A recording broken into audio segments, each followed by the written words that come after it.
Вообще я как-то решил, что нужно собрать вместе все, ну, не совсем обычные, интересные вещи, которые я пережил, как бы в одном месте. В письменном виде они есть, разбросанные. То есть то, о чем я буду говорить, обязательно где-то находило в письменном виде отражение. Ну, в письменном виде, в книгах, там, в вопросах, в ответах.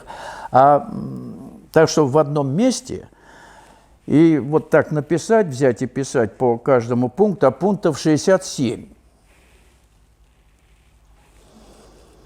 Это огромная книга. А в звуковом варианте я могу это наговорить. Вы поняли меня? Ну вот сегодня, насколько получится, вот сколько пунктиков пройти, я не по очереди буду эти пункты проходить, а ну как оно получится, спонтанно. Ну, немножко о себе, в смысле с момента рождения. Я родился в Москве, на улице Большая Серпуховка, в церковном дворе. Там сейчас есть церковь Вознесения Господня, высокая церковь. Это церковь, которую строил на средства царевича Алексея, сына Петра, которого Петр приговорил к смерти. Знаете, да, такое? Вот это церковь. Я родился в церковном дворе и жил до 10 лет в доме, который к церкви относился, но церковь уже была каким-то проектным там институтом. Понятно. Маковку с нее сбили.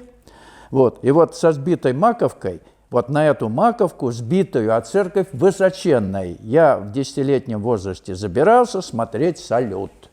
Москва вот вся как на ладони. Вот сейчас эта церковь существует, там уже маковку приделали, она даже работает. Вот. Но когда мы там бываем, ну, с нашим контингентом, мы говорим, вот эта церковь, вот туда я залезал и оттуда смотрел салют. Ну, мы залезали с своим другом, с Юрой, ныне покойным. Вот. Так его отец тогда сильно побил. Но меня никто не бил, никогда никто не ругал. Вот если я делал что-то, я делал это тихо, с конспирацией. Ну ладно, в общем, я родился в церковном дворе. Это что значит, да? Вот я сейчас понимаю, действительно, там же что-то вот из ауры-то духовной было, наверное, да? Не все же разгромили в 17 году.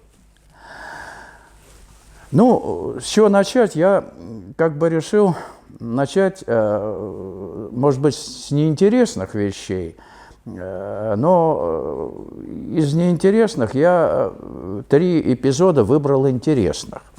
То есть это покушение на мою жизнь с детства. Их было минимум 18. Причем смертельно опасных. Вы даже все не можете представить. Вот процент на одного человека, я могу каждый описать, это скучно будет. Скучно, да? Вот. Но 3 необычных я продемонстрирую и расскажу. Они необычные, потому что они все-таки интересны могут вам быть. А что там на меня штукатурка упала в огромном физкультурном зале Сталинского дома, на меня, на одного из всего класса, причем хорошо, вот такой плотный кусок штукатурки, у меня кровь льется, все там испугались, но я никогда ничего не боялся. Вообще-то, если честно, может быть, инстинкт самосохранения у меня был какое-то время притуплен. Ну, Господь вмешивался как-то, но ангел-хранитель помогал. Вот. Об этом не буду говорить. 3-ды электричество, причем замыкалось вот здесь, через сердце. Я руками хватался, когда падал, только тогда цепь размыкалась. Вот сейчас я даже не подхожу вот к розеткам. Вот просто не подхожу, потому что это опасно для жизни. Вот. Это было с детства. В партизан играли. Никто не хотел быть партизаном. Все хотели быть немцами.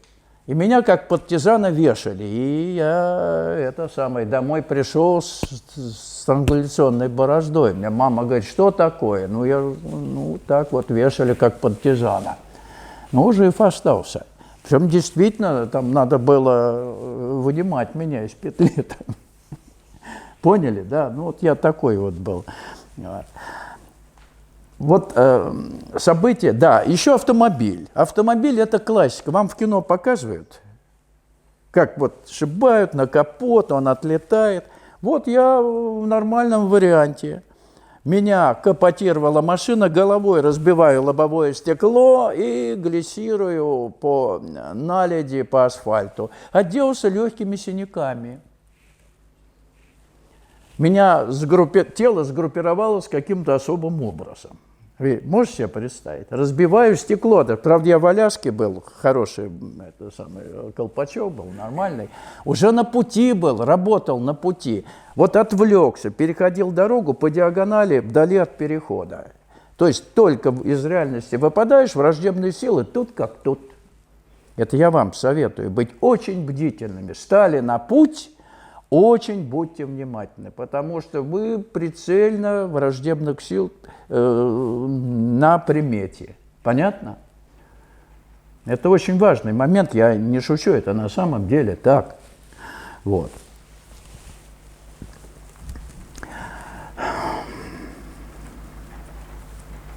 Ну, первый из 3 случаев.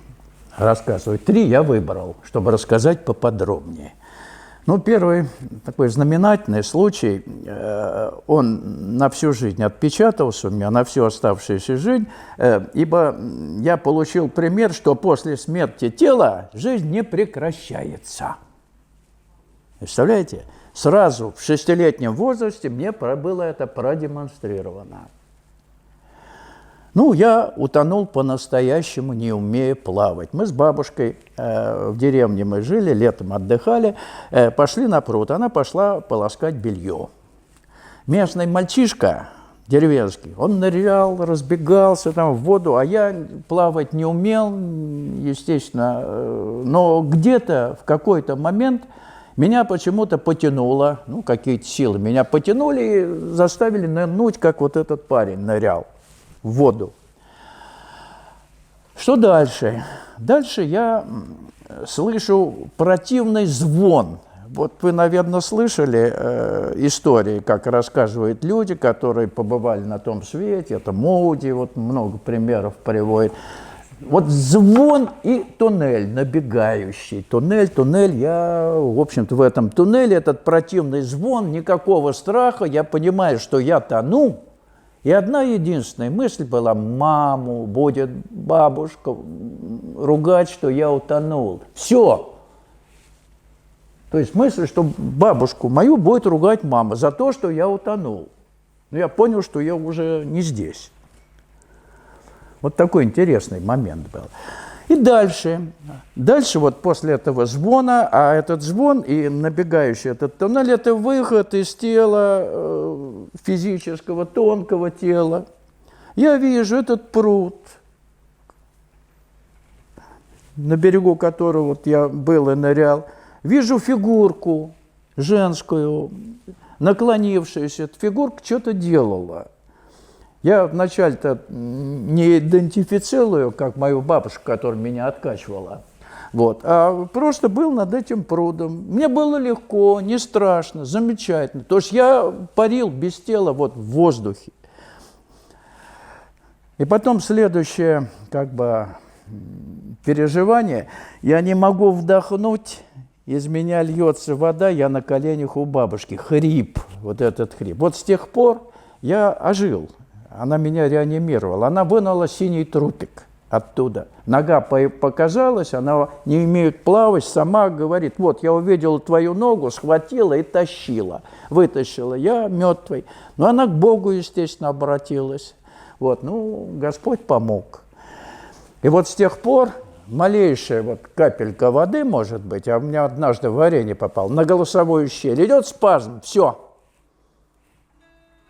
И не вдохнуть, не выдохнуть. Это вообще-то страшно. Страшно. Ни туда, ни сюда. Вот бывает хрипит, что-то выходит. У меня 4 это было, поэтому я от берега далеко не ухожу и стараюсь вот не плавать так, чтобы хлебнуть случайно. Даже чаем можно, вот, если в поспешности, спазм вызвать голосовой щели. Вот советую, если вдруг, а это может быть, Ну, все бывает. Вставайте на четвереньки, без паники и молча, вот на фоне расслабления полного она потихонечку размыкается. Это мой опыт, вот как бы, ну, купирования вот таких состояний. Такое бывает. Потому что многие тонут из-за страха. Вот чуть хлебнул, спазм голосовой щели, страх и конец. Спокойствие нужно. Абсолютное, и оно само расслабляется. Ну ладно, это вот первый случай пребывания вне телесного. Я прекрасно с тех пор понимал, что ну, смерти-то нету. Ну, какая-то иная форма будет существования. Ничего страшного нет. То есть вот страх смерти как таковой, вот, который ну, где-то инфрафизический, знаете, вот что ты умрешь, это где-то там в глубине. У меня с тех пор этого страха не было. Потому что был опыт реального пребывания вне тела, и ничего страшного, и даже приятно, легко. Вот такое было интересное переживание. Причем это аванс был большой, в 6-летнем возрасте я уже понял, что смерть, вот, или со смертью физического тела ты существовать не перестаешь. Ну, не дай бог вам заранее испытать это, да, но мне, наверное, это было на пользу. Вот сейчас я понимаю, что все переживания в детстве, ну, опасности все, они сегодня, в общем-то, с позиции сегодняшнего дня, они были не напрасными. Ну, смотрите, 18 покушений на жизнь. Я не могу себе представить, вот в процентном отношении, это может быть там на 10 человек там, или на 15. Тут на одного.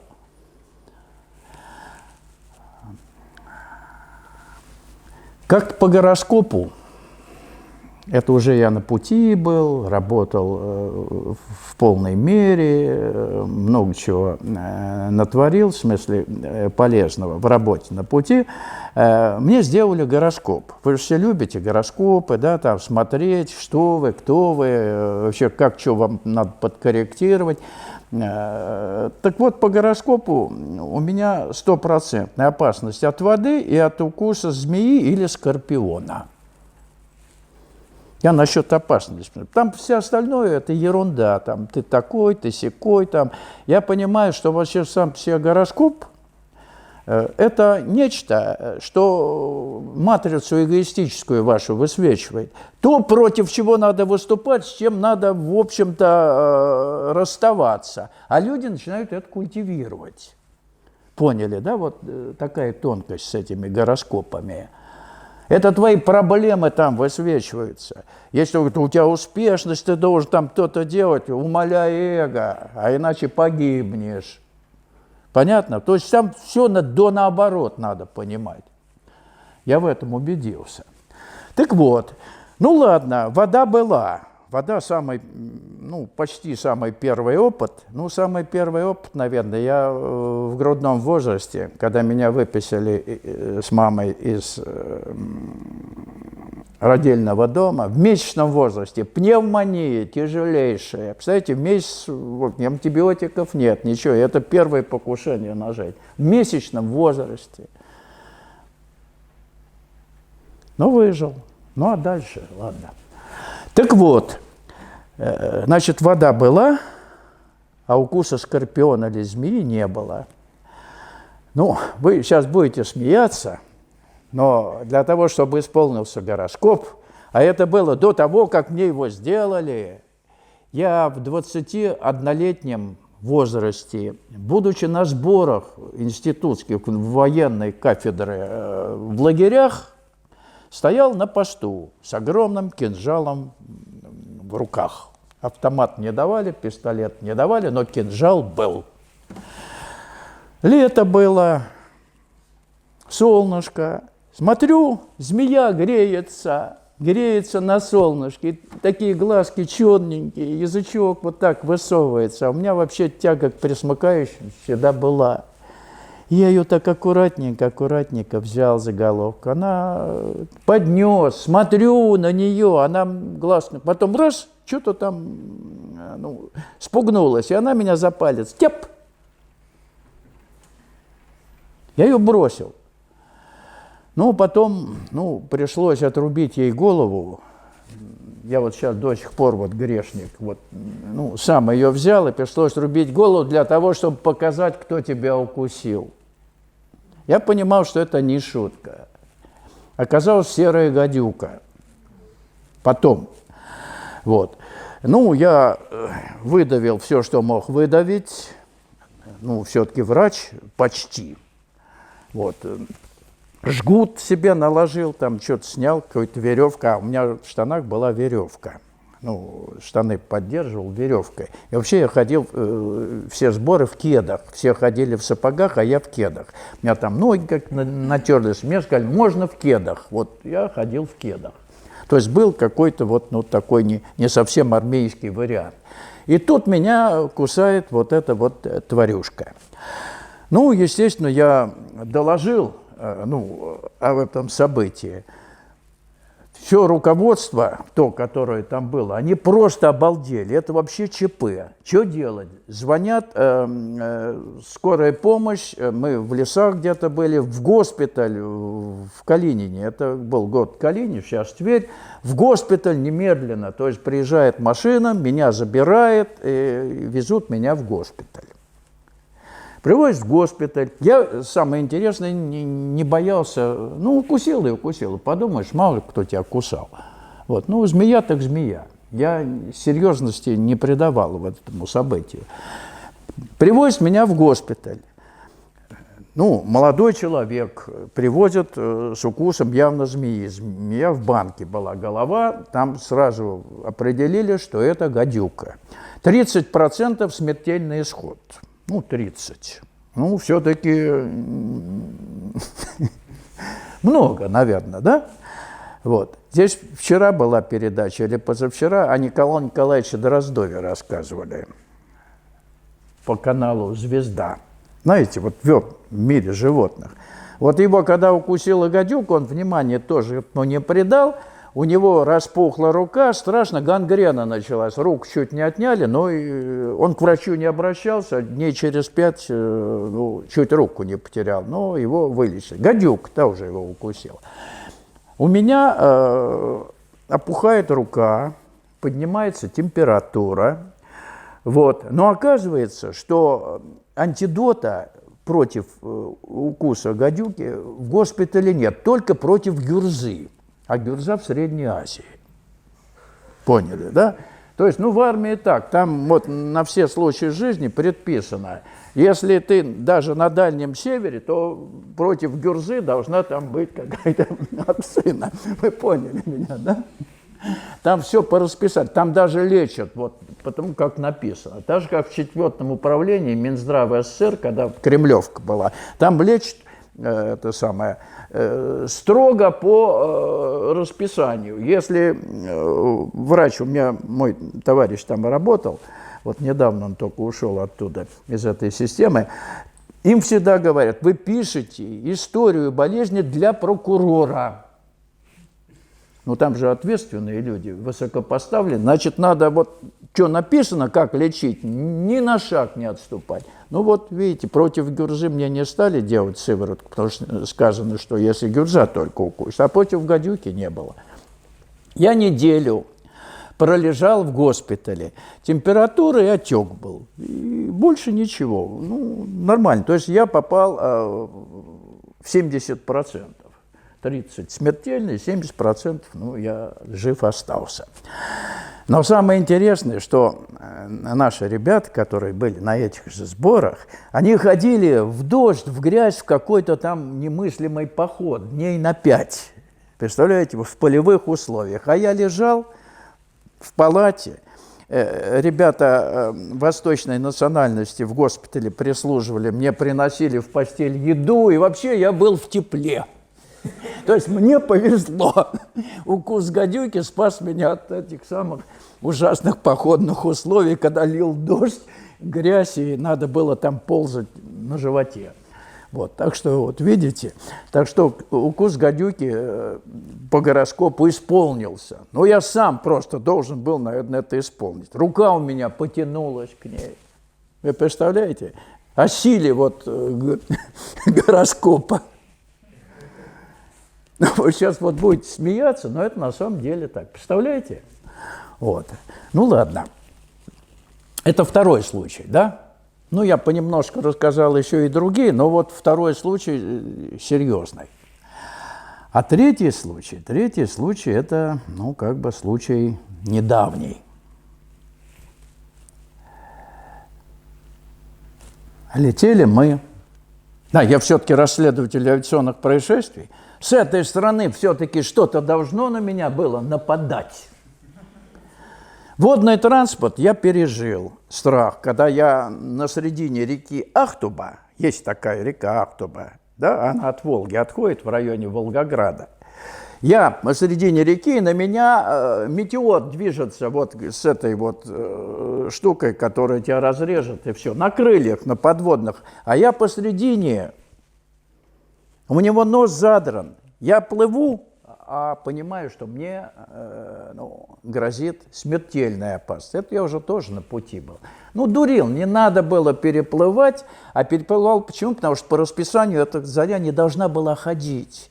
Вот, а она вот вне расписания пошла. Я вроде как все это предусмотрел, но все предусмотреть нельзя. Враждебные силы, они где-то находят вариант, чтобы тебя подловить.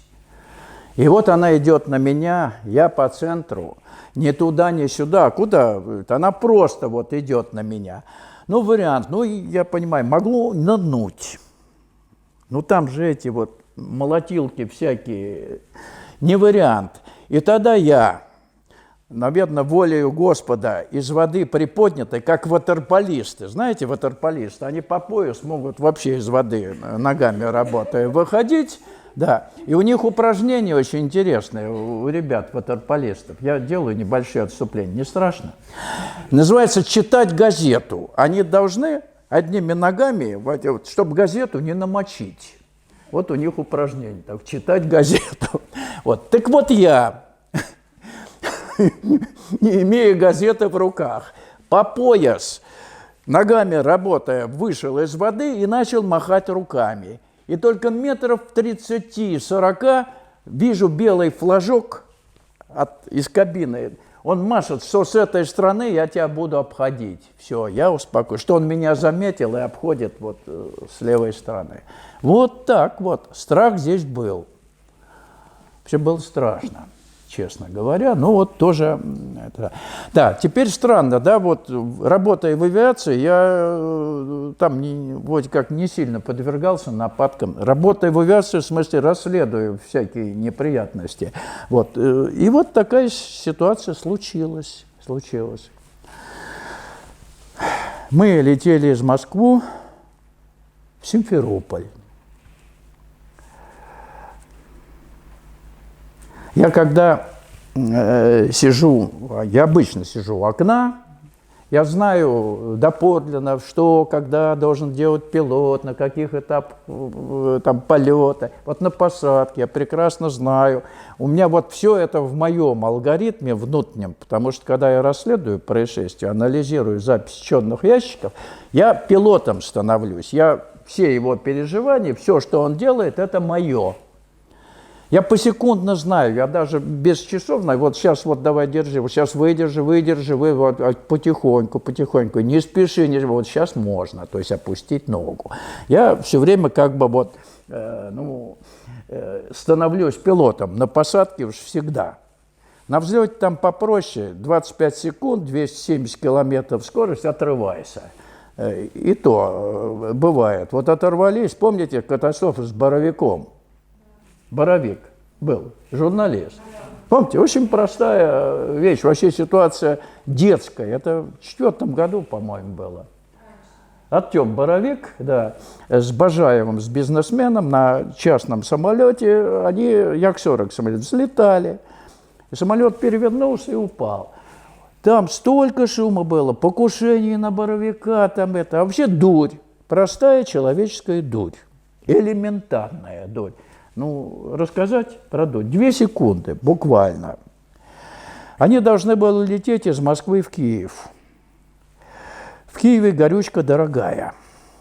Лучше заправиться как следует в Москве, чтобы потом обратно, ну, подешевле вернуться. И бортмеханик самолета, он, ну, перелил побольше топлива, взял на борт. А рассчитывали они, второму пилоту не сказали, что топливо перелили, а он рассчитывает взлетные параметры. С какой скоростью надо отрываться на определенный взлетный вес. А там на тонну, ну, примерно было перелито. Значит, скорость должна быть там 270, вот, а коль перелил, то 275 или 280. Слетают, как бы с облегченной машиной. Скорость невелика, подъемная сила на крыло, и все, и упал. Спешка там была спешка, им надо быстро было, пассажиры опаздывали, им надо быстро вылететь, а то потом начнутся посадки в аэропорту, их не выпустят. Ну, бизнесменам надо вовремя быть, поэтому они вот там бегом-бегом. Вот это без спешка, элементарная. Это по поводу взлетного веса. Говорит, вот чуть-чуть, но чуть-чуть не бывает, ведь любое происшествие по капелькам, вот насколько я вот в теме развивается, одна капля, другая, а потом все, катастрофа. Так же в жизни человеческой. Вот ничего не бывает вот так, чтобы вот, ну как-то сразу и неожиданно. Все как-то складывается по жизни даже. Я не говорю в конкретных ситуациях, вот по жизни. Накапливается, там раз и какой-то облом. Ну ладно, летим. Симферополь. Заходим на посадку. Чувствую боковой ветер. Причем сильный достаточно боковой ветер. Ну, порывами самолет бросает. Причем, если пилот пытается исправлять вот это дело, здесь надо просто зажимать штурвал. Он пытается исправлять и всегда не в фазе попадает, еще больше раскачивает машину. Вот, ну, как бы я с точки зрения психофизиологии, там элементарно это бывает, он чуть-чуть отстает в ощущениях, делает движение, вроде бы исправить то, что он чувствовал 1,5 секунды назад, а на самом деле он усугубляет ситуацию. И очень-очень тревожно стало. Я чувствую, парень, ну, пилот, нервничает. Я по управлению чувствую. Я пассажир, я сижу здесь, но я чувствую. Вот. Я говорю, ну, поспокойнее где-то. Но он уже, это самое, невменяем. Это было совершенно очевидно. Подходим к земле, касаемся земли. Боковое выкатывание, 100% крен, и вот уже, вот все. Это левым крылом касаемся этого самой земли, разливается керосин, пожар со всеми вытекающими последствиями. Я это вижу, реально, все, вот оно, выкатывание, реверс он не включил, торможения нет, и потом вдруг ушел самолет, с касания ушел.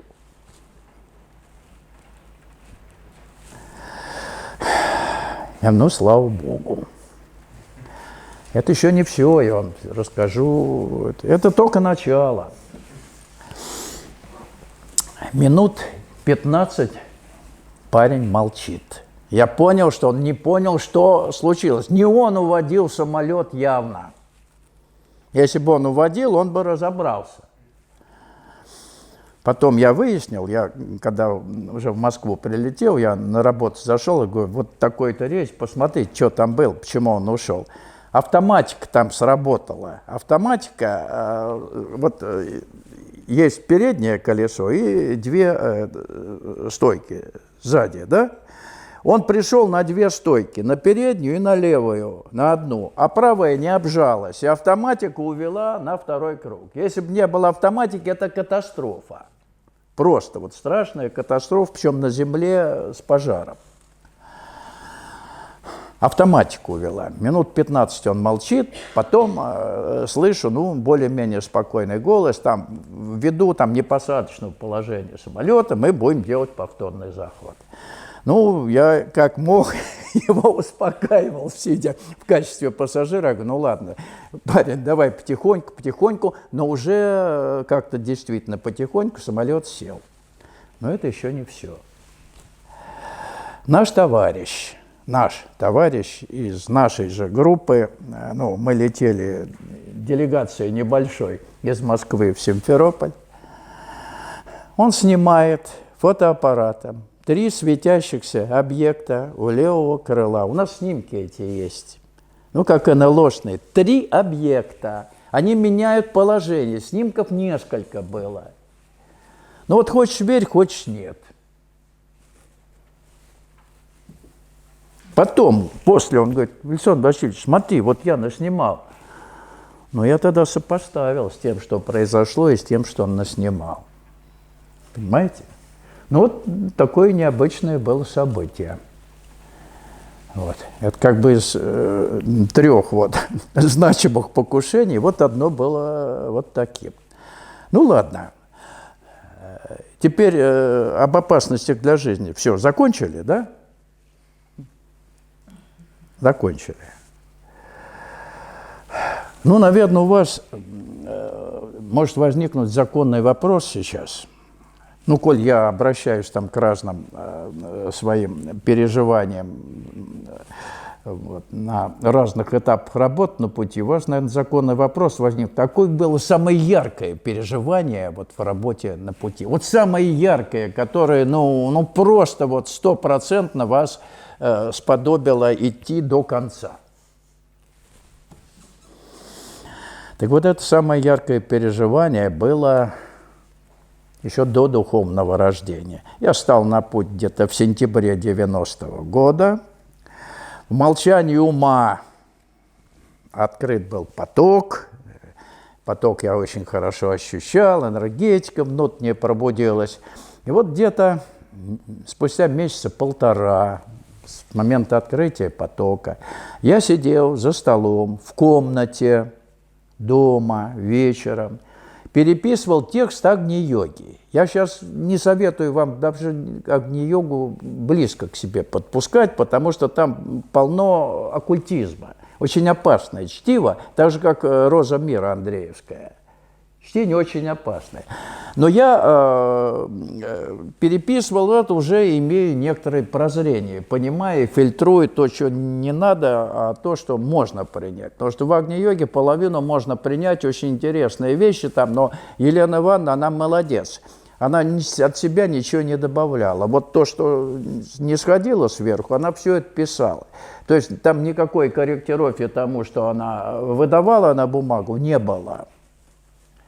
Поэтому мне приходилось фильтровать. Понятно. Так вот, сел вечером, сижу за письменным столом, переписываю. Я по многу переписывал.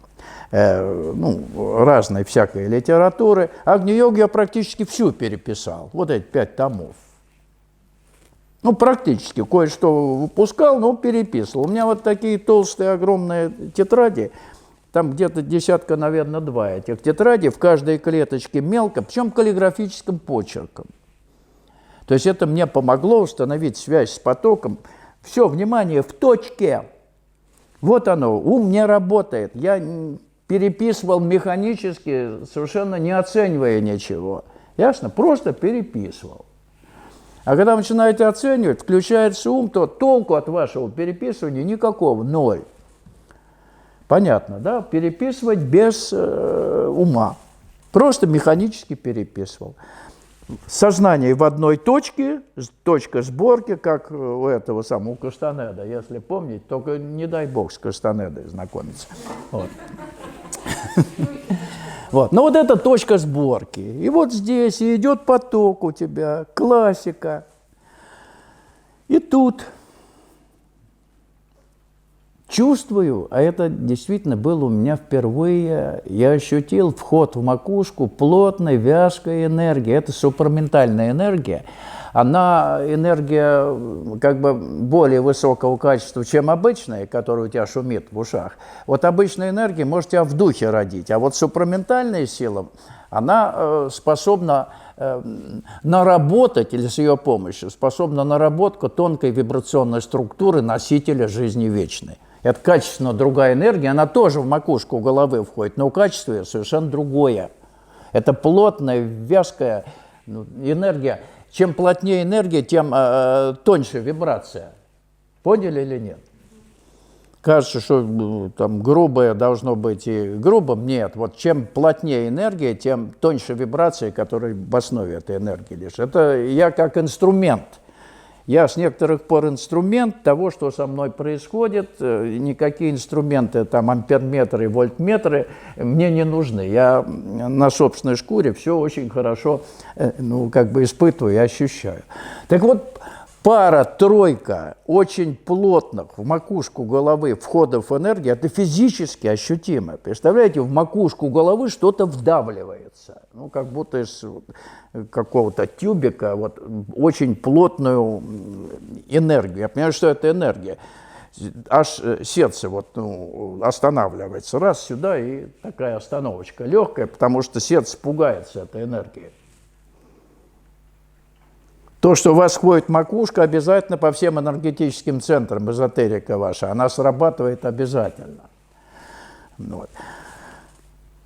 И потом вдруг начинается со ступней ног подъем кверху какой-то бурлящей, совершенно вибрирующей массы. То есть эта масса вибрирующая, кипящая, приятная, но не пугающая, а необычная. Это слишком. Ты физически ощущаешь, что на тебя что-то надевают, типа скафандра, это все вибрирует. Я сижу за столом, а энергия дальше продавливается. И она подходит, совсем сюда подошла, но до головы еще не дошла. Я с интересом наблюдаю, я не пугался. Могу сказать, что все переживания необычные, которые со мной происходили, у меня испуга не было. Я давал развиться опыту. У вас такое началось, сразу бы тормознули. Ой, а что это такое? Все, процесс прекратился. А мне было интересно в динамике посмотреть. Я, в общем-то, себя или свое тело отдал на откуп эволюции сознательно. Что же будет-то? У меня же вариант классический. Я нигде не замешан был, нигде там никаких йог не проходил, ни цигунов, ни там всякой прочей ерунды. Ничего не открывал, ничего не закрывал, а просто решил замолчать и посмотреть, что будет на фоне молчания. И так поэтапно много чего произошло. Так вот, наполнился я этой вибрирующей, кипящей массой. Как-то было не очень понятно, что будет дальше, но мне было интересно, поэтому я закрыл глаза, и потом вдруг в районе головы прошло какое-то короткое замыкание, что-то щелкнуло. И все кругом, белое, блистающее, любовь, вообще все, вся комната, это было что-то фантастическое. То есть с этого момента это переживание знаковое тоже до духовного рождения было. Что Бог есть любовь, для меня было понятно абсолютно. Именно это переживание позволило Спасителю сказать: Бог есть любовь. Поняли? Это преображение, по сути. С Серафимом Саровским это было, когда Мотовилов он демонстрировал. Иисус на Ваврской горе, это все белое, это пространство, которое фантастически вибрирует, белое, любовью, и вся комната, все в этом. Я решил, я встал из-за стола, я походил, это не уходит никуда, то есть это стабильное состояние. Очень интересно, то есть какую-то стабильность оно обрело. Думаю, пойду-ка я в соседнюю комнату, там жена спала. Это было в 90-м году. Думаю, может, она посмотрит. К счастью, я не дошел до комнаты туда. Это перестало быть. Но если бы я дошел, то это явно захватило бы человек, который был вот рядом с тобой. Потому что это не могло вот просто так. Потому что все пространство, оно было в этом. Я теперь понимаю. Еще дважды было это со мной. Дважды. Причем ну, там с интервалом 2 или 3 недели. Но я просыпался во сне вот в этом состоянии. Недолго, но оно тоже было. Я теперь понимаю, что это состояние не может быть стабильным, потому что в нем ничего делать уже нельзя, ты вот просто в нем пребываешь. Но что оно не случайно состоялось, что что-то в организме, что-то в физическом теле претерпело кардинальные изменения, что-то преобразилось. Ну, знак как бы вот каких-то дальнейших перемен. Ну и что Бог есть любовь, все, для меня вопросов нет. Рубите меня на куски, режьте, я буду на костер идти и говорить, вот это самое фантастическое переживание, самое яркое было переживание вот из всего, что ну, в дальнейшем было. То есть это авансом, по сути, до духовного рождения, просто авансом тебе выдали, вот, давай, парень, трудись. Ну, я и тружусь с тех самых пор. 33 года уже тружусь. Представляете? Сколько трудиться можно? Вот.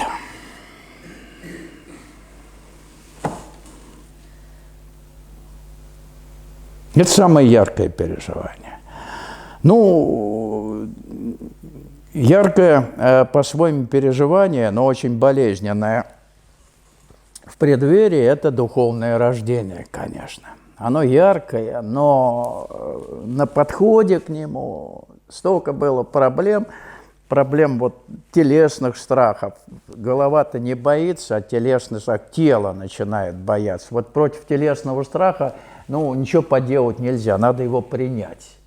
Вы поняли, телесный страх. Я в голове-то смелый, а тело, оно, ну, способно бояться, то есть наше животное тело.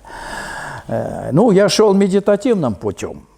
Чисто, то есть молчание ума, никаких там обращений к Господу. До духовного рождения я вообще не знал, что это такое, что к нему надо обращаться. Не то, что не знал, то есть у меня был самый сложный вариант. Мне надо было пройти самый сложный вариант. Теперь я рекомендую, если вы открыли в молчании ума поток, сразу переводите сюда внимание, обращайтесь к Господу. Вот сюда, все тихонько, и будет очень мягко все. А у меня, ну, вот такой вариант был очень критичный. Критичный в переживаниях. Вот, болезненные переживания. Значит, где-то недели за 2 до духовного рождения родился я 25 декабря 1990 года. 25 декабря – это там тоже какой-то день, да, там что-то самый короткий, что ли, день, или наоборот, начинается там удлинение, да? Ну, конец декабря-то. А? Католическое Рождество. Ну, католическое, это, то есть какой-то день такой необычный. Вот, день. Так вот, недели за 2 до этого события.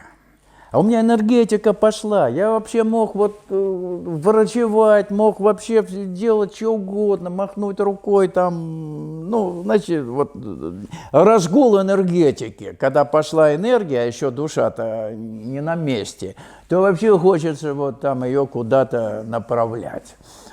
Вот. Ну, слава богу, не сильно направлял, хотя один случай, вот расскажу. Вот подошли, да, к рождению. Один небольшой случай расскажу.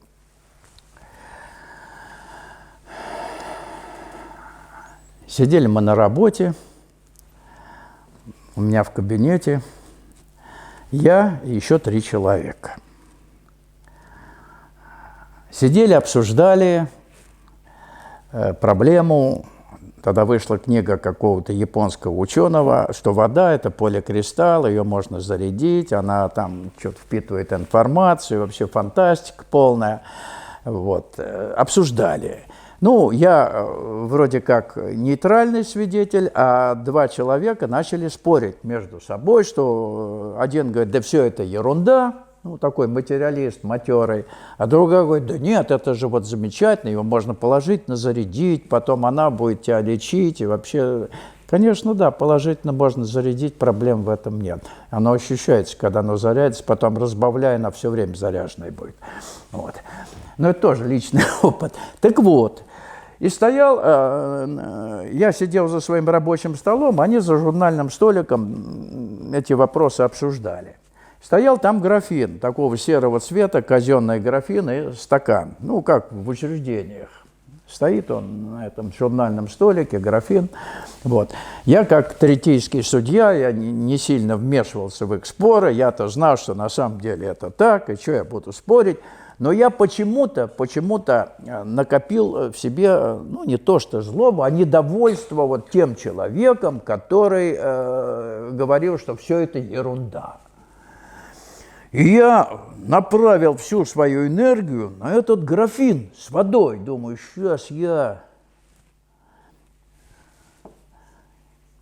Тишина. Тихий звон. Графин лопается, и водичка струйкой с журнального столика стекает. Никто, кроме меня, не понял вообще, что произошло. Я свой гнев направил на эту воду в графине. И вот с тех пор я прекрасно понимаю, что если я, открывшись энергией, буду на кого-то там иметь зло или гневаться, там инсульт, инфаркт, убить можно человека. Вы представляете, вот такой интересный опыт был. Что моя злоба, мое раздражение, это все, это конец. И там в семьях, где постоянно там раздражаются на детей, муж с женой, все время атмосфера болезненная. Все время вот раздражение, вот злоба, атмосфера болезненная обязательно. Но что если ты открылся энергией и в полной мере, ну как бы ей, ну еще может быть не в полной мере, но начинаешь ей обладать, то распоряжаться ею ты не волен вот так во гневе. Это страшно.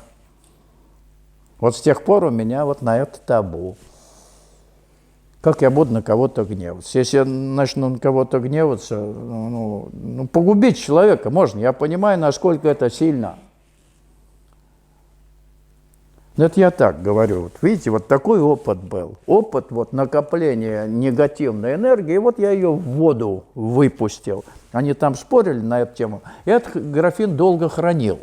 Он где-то на работе был, треснутый графин, благодаря моему гневу.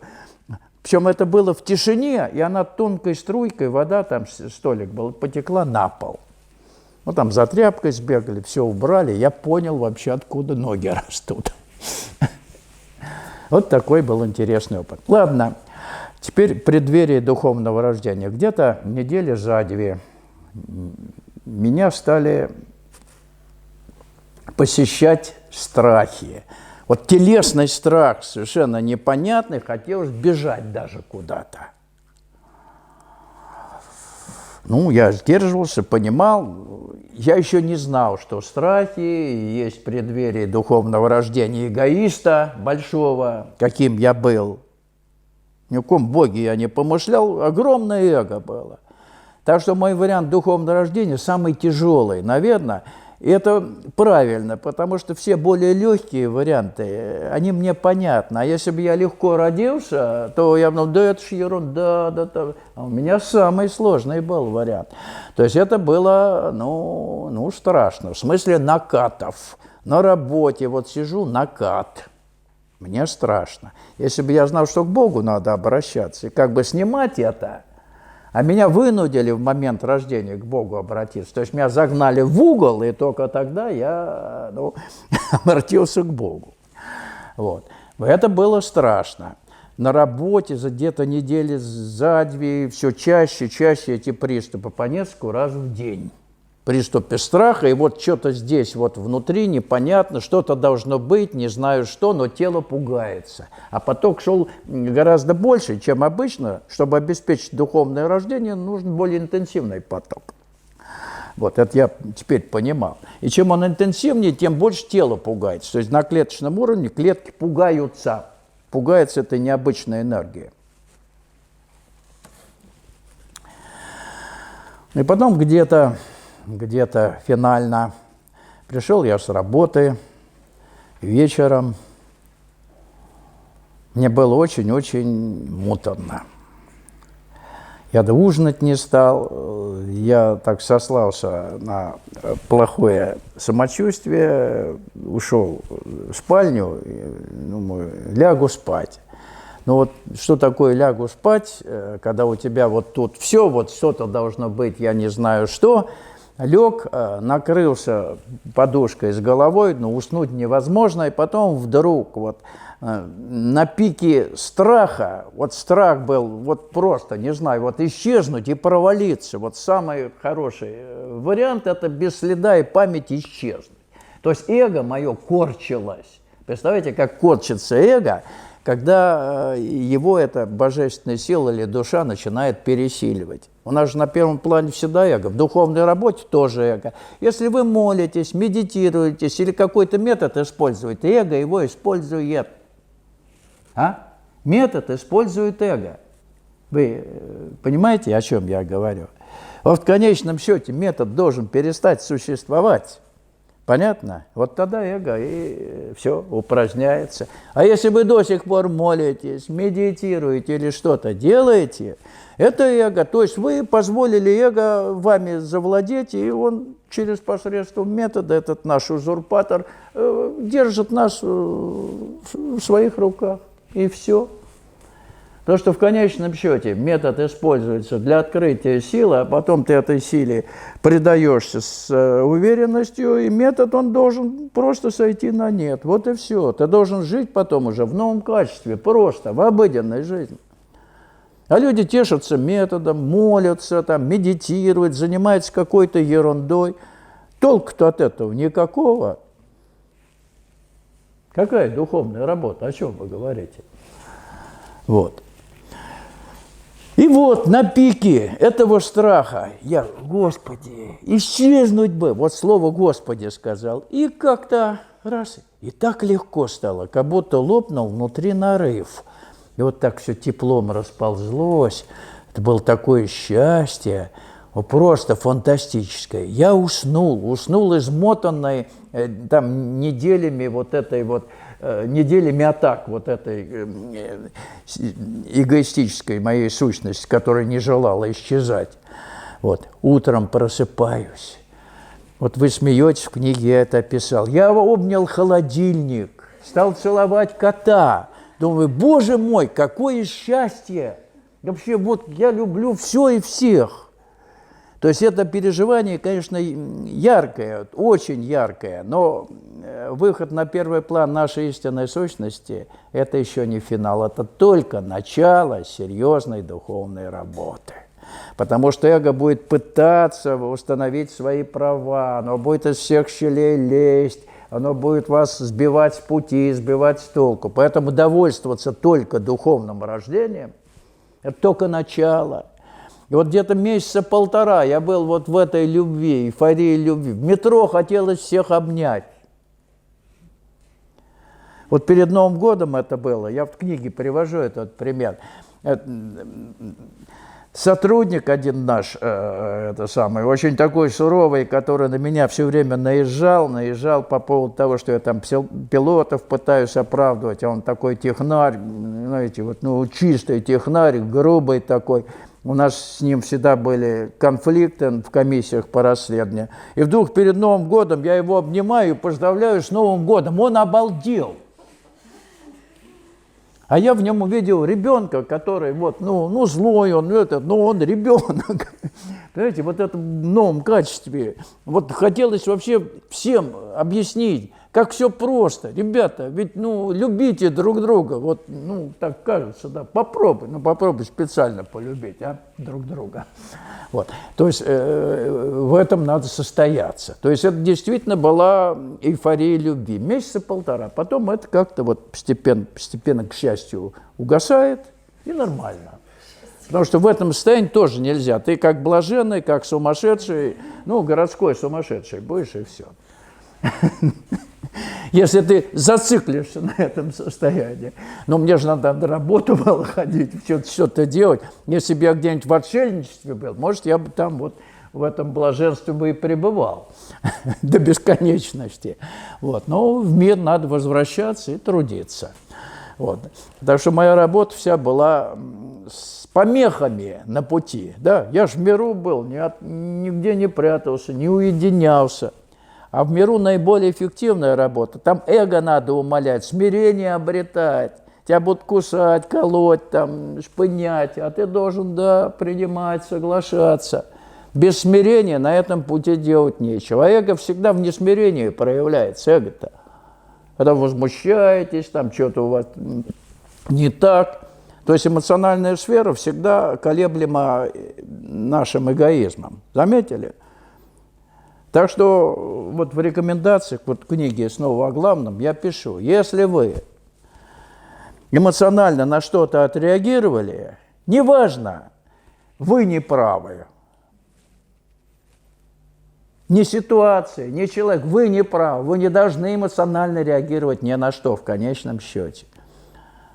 Потому что эго, оно всегда требует вот ответа. Потому что основная работа после духовного рождения – это умаление эго. Все, другой работы нет. Оно из всех щелей лезет, в любых ситуациях. На это годы могут потребоваться, если честно. Поэтому не ждите эйфоричных всяких переживаний. Вот метод, дайте метод, и я буду опять в эйфории. Нету такого метода, к счастью.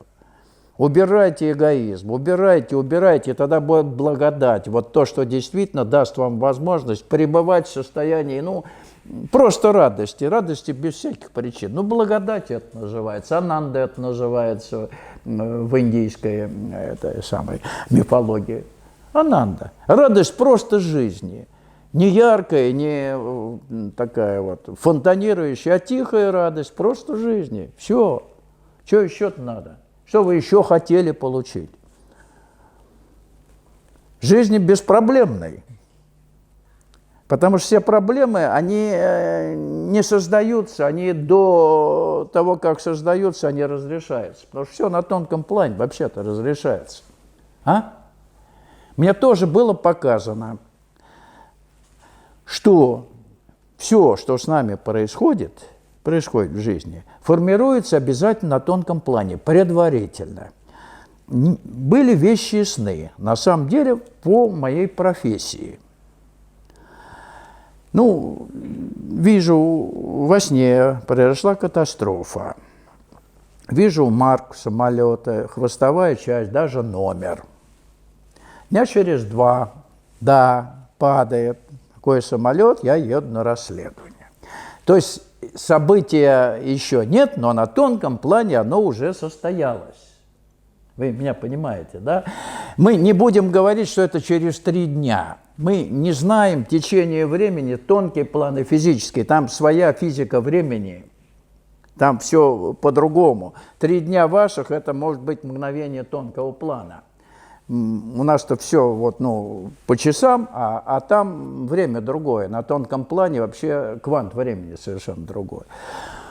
Потом один интересный был случай, тоже, опять, предвидение событий. То, что должно произойти, оно произошло, но во сне было как-то несколько путано.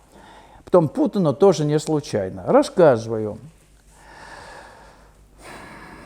Во сне вижу, летит самолет Ан-2, знаете, кукурузник. Крутится пропеллер, он летит. Вижу Ленинградский аэропорт, там купол характерное, здание аэровокзала. Вижу Ленинград. Падает этот самолет, катастрофа. Прихожу, по-моему, на следующий день или через день на работу, мне начальник говорит: готовься. Я говорю: куда, в Ленинград? Да, откуда знаешь? Тогда ни в газетах не писали никто. Но я понял, что я увидел. Я говорю: какой самолет? Он говорит: Ту-134. Там Ан-2 упал. Ладно, еду. Но упал же. Значит, мне туда ехать. Еду. Работаю в комиссии. Дней 10 там я свои дела делал. Потом меня вызывает председатель комиссии, говорит: слушай, Александр Васильевич, отвези вот расшифровки, документы в Москву. Вот. Ты сейчас едешь, все равно. Я говорю: пожалуйста. Там, говорит, Ан-2 стоит. Мы литерным рейсом. Ну, вот вы можете вот себе представить, насколько... Вот попробуй, нафантазируй, но это невозможно представить. И я лечу с документами, с бумагами вдоль железной дороги, вот этой северной, ленинградской, он невысоко летит, этот самолет. По железной дороге, вот смотрю, так интересно, вот.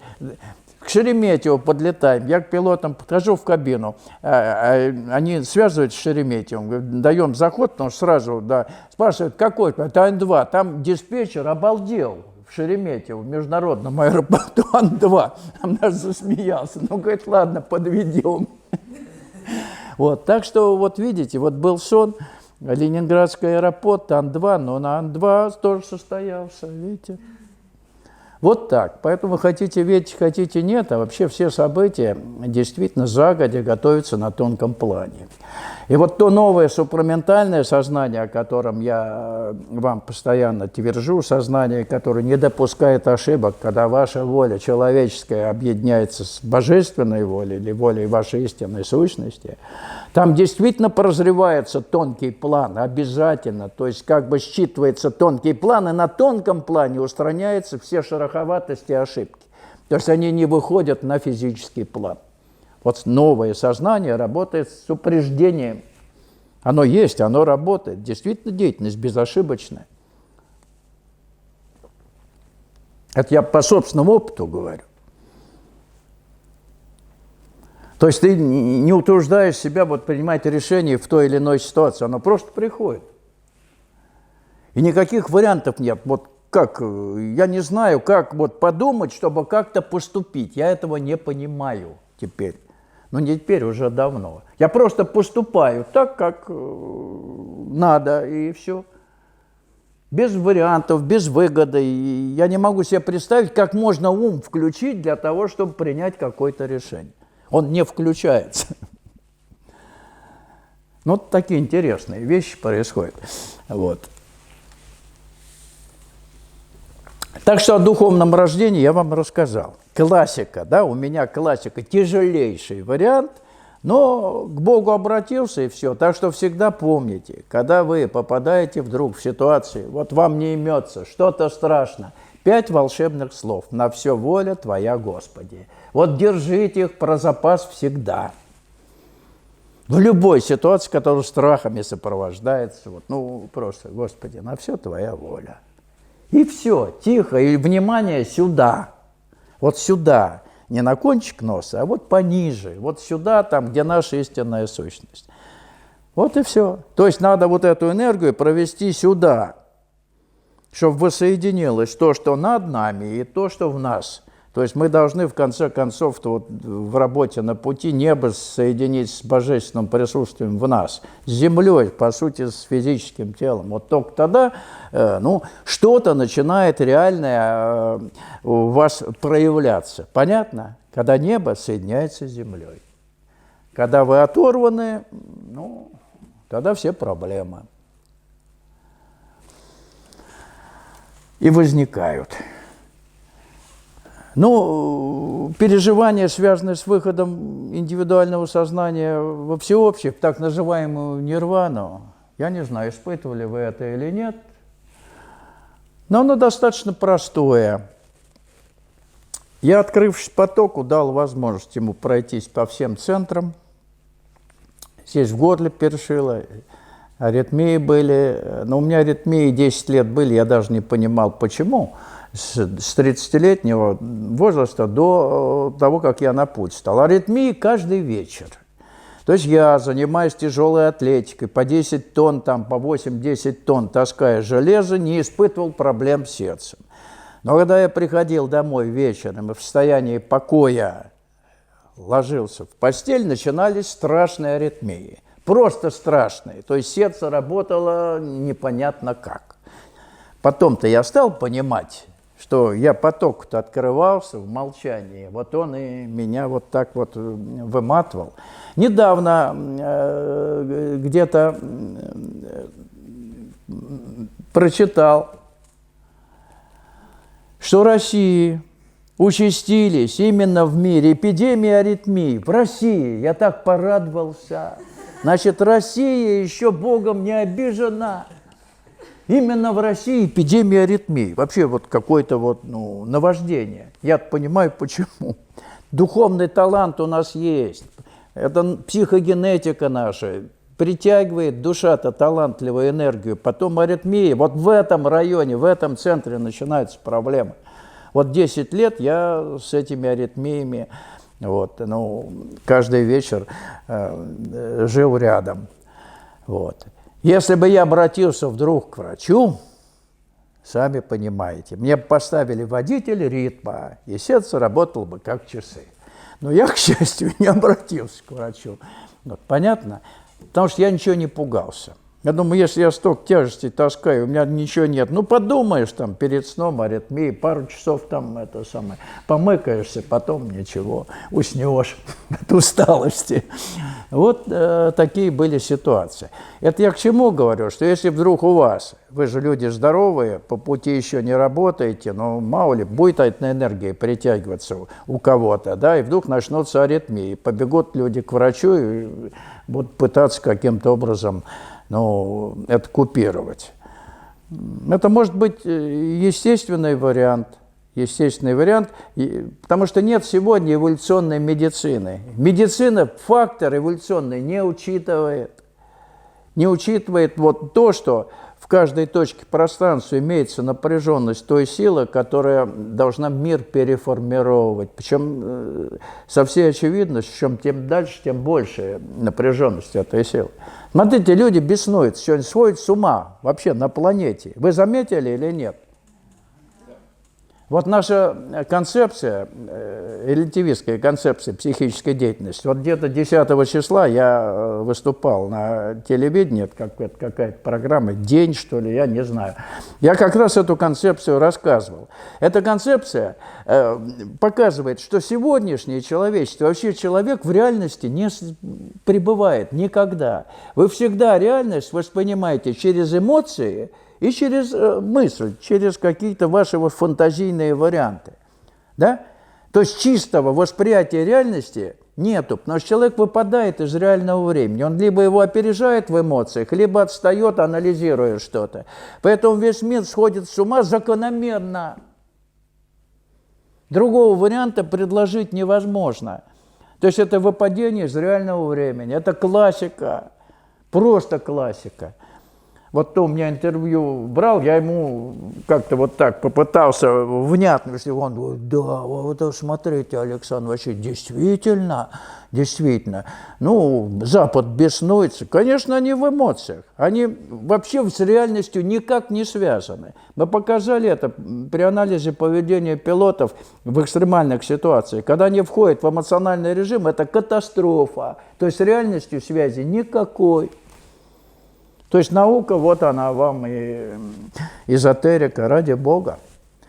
Ведь нас в Востоке не случайно говорили, что мир воспринимается людьми иллюзорно. То есть мир иллюзорен. Иллюзорен по причине, что вы не в реальности, вы не синхронизированы во времени с реальностью. Вы обязательно либо опережаете, либо отстаете от реальности. В десинхронозе. Поэтому человечество и конкретный человек, если он не занимается делом, обязано совершать ошибки. В этом нет ничего удивительного. Но если вы не связаны с реальным миром, конечно, вы ошибки должны совершать. Вы думаете, я сейчас схитрю, там это, что-то. Бесполезно. Только новое сознание способно вообще все гармонизировать и дать возможность не то что минимизировать, а исключить совершение ошибок. Вы меня понимаете? Может, для вас это какое-то открытие сногсшибательное. Просто для меня это с давних пор уже реальность. Вот то, что я вижу, происходит в этом мире, что рядом со мной происходит, там в доме. Это плоды одного и того же. Это плоды выпадения из реальности, нашего сознания. Вот и все. Вернуться в реальное время, настроиться на божественную волну. Вот задача-то основная в работе на пути. То есть убрать все помехи и настроиться на божественную волну. По поводу физиологии. Хождение в туалет. Простите за подробности. Я переживал один интересный период в этом плане. Работает энергия достаточно высокого качества. Как атомный реактор требует постоянного охлаждения. И внутри в теле образуется эндогенная вода, не которая в вас поступает, а на клеточном уровне.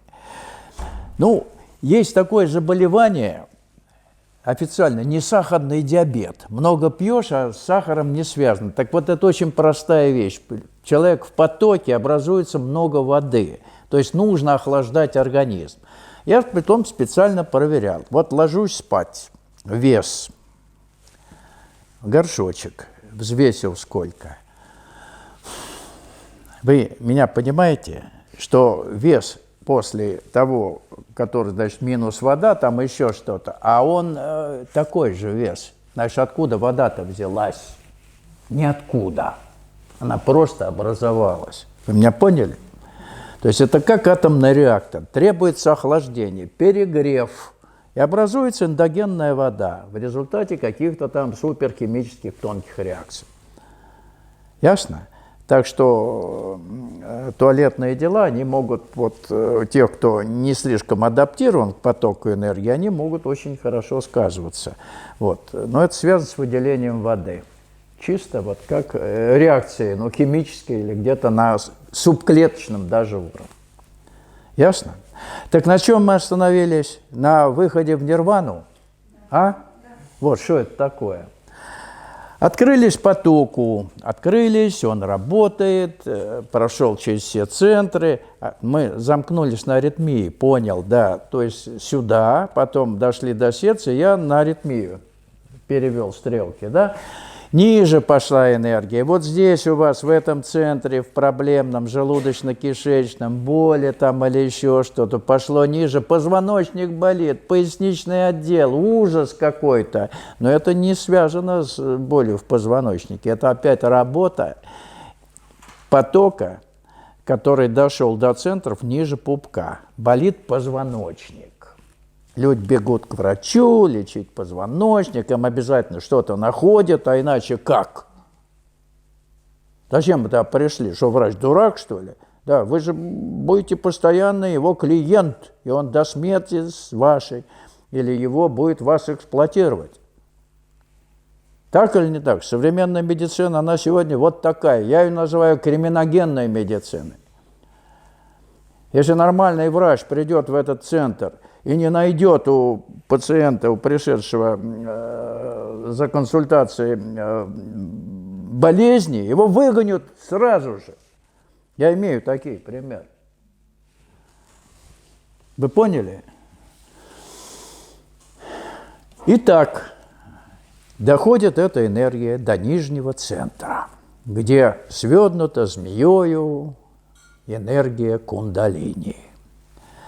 И начинается ощущение в районе копчика, пульсация. Там вот так пульсирует, как будто там нарывчик. Потом он все больше и больше пульсирует, пульсирует. Вот, в состоянии покоя еще сильнее пульсирует. А перед засыпанием я свой опыт рассказываю. Ложусь. Пульсация. Потом вдруг грубо, совершенно, это грубая вибрация, энергия кундалини очень грубая энергия. Она телесная энергия, она грубо идет вдоль позвоночника. Ты ее ощущаешь физически, ощущаешь. Она грубо поднимается по каналу вдоль позвоночника. Причем может дойти до уровня груди, потом опуститься. На следующий день там может повыше. А потом, когда финально она должна все-таки открыть этот канал восходящий, чтобы пробку макушечную выбить, тебе начинает непроизвольно выгибать сзади. Обязательно. выгибает тебя сзади, как при эпилептических припадках. Сзади разгибать непроизвольно тело. У меня было это одноразово. И все. Разогнул раз, и все закончилось. Тема закрыта. Дырка пробита, все в порядке. А те, кто специально занимаются подъемом кундалини из нижнего центра кверху, вот там и начинаются у них проблемы. А если они потом приходят на наши беседы, вот те, кто кундалини поднимали, там страшная головная боль, они вот так сгибаются и не знают, что им делать. То есть деформированная энергосистема телесная. Вот этими подъемами искусственными кундалини. Что категорически нельзя делать. На Востоке почему пошла такая практика? Она пошла только потому, что это из древности. Потому что в древности на нисходящей дуге эволюции не было потока нисходящего, был только восходящий. Поэтому остаточное как бы явление, память, вот надо поднимать для того, чтобы как-то освободиться. А когда пошел нисходящий поток со времени явления на Землю Спасителя, то это категорически возбраняется. Ты нарушаешь естественный процесс энергобаланса. То есть ты вспять идешь эволюцией. Вот это страшно, это я понимаю, поэтому я говорю постоянно об этом. Если я вижу, что человек где-то побывал, энергию ему поднимали, я вижу, как он реагирует на нисходящий поток. Мне это понятно. Его надо заземлять тогда, нисходящий поток. Мантру применять, например, Ом Нама Бхагавата, чтобы заземлить поток. А иначе это будет противодействие очень сильное. Я просто знаю людей, которые занимались восходящими медитациями. Сердце притягивает нисходящий поток, естественно, потому что магнит сердца довольно сильный. И в результате один человек получил инсульт, а другой ослеп, потому что две энергии, восходящие и нисходящие, сошлись в районе головы. И все, это беда. Вы поняли? Вот две энергии, вот там, где заискрило. В сердце, может быть, в голове. Вот потерял зрение человек. Вот по этой причине. Походил где-то, ему энергию поподнимали, а потом он в нормальном состоянии, у него нисходящий поток должен быть. Так что очень опасно энергетически шутить вот с этими практиками, казалось бы, вот там невинными, цигун там или еще что-то. Есть опасные вещи. К нам такие жертвы приходили, их реабилитировать было очень сложно. Но возможно. Так что с кундалини, поняли?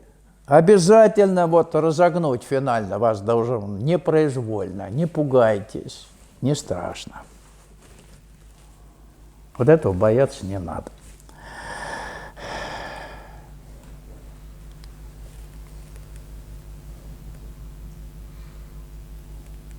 Было еще одно интересное явление. Я человек, который с тонким планом не был знаком вот с оккультными вещами, там какие-то там существа или сущности.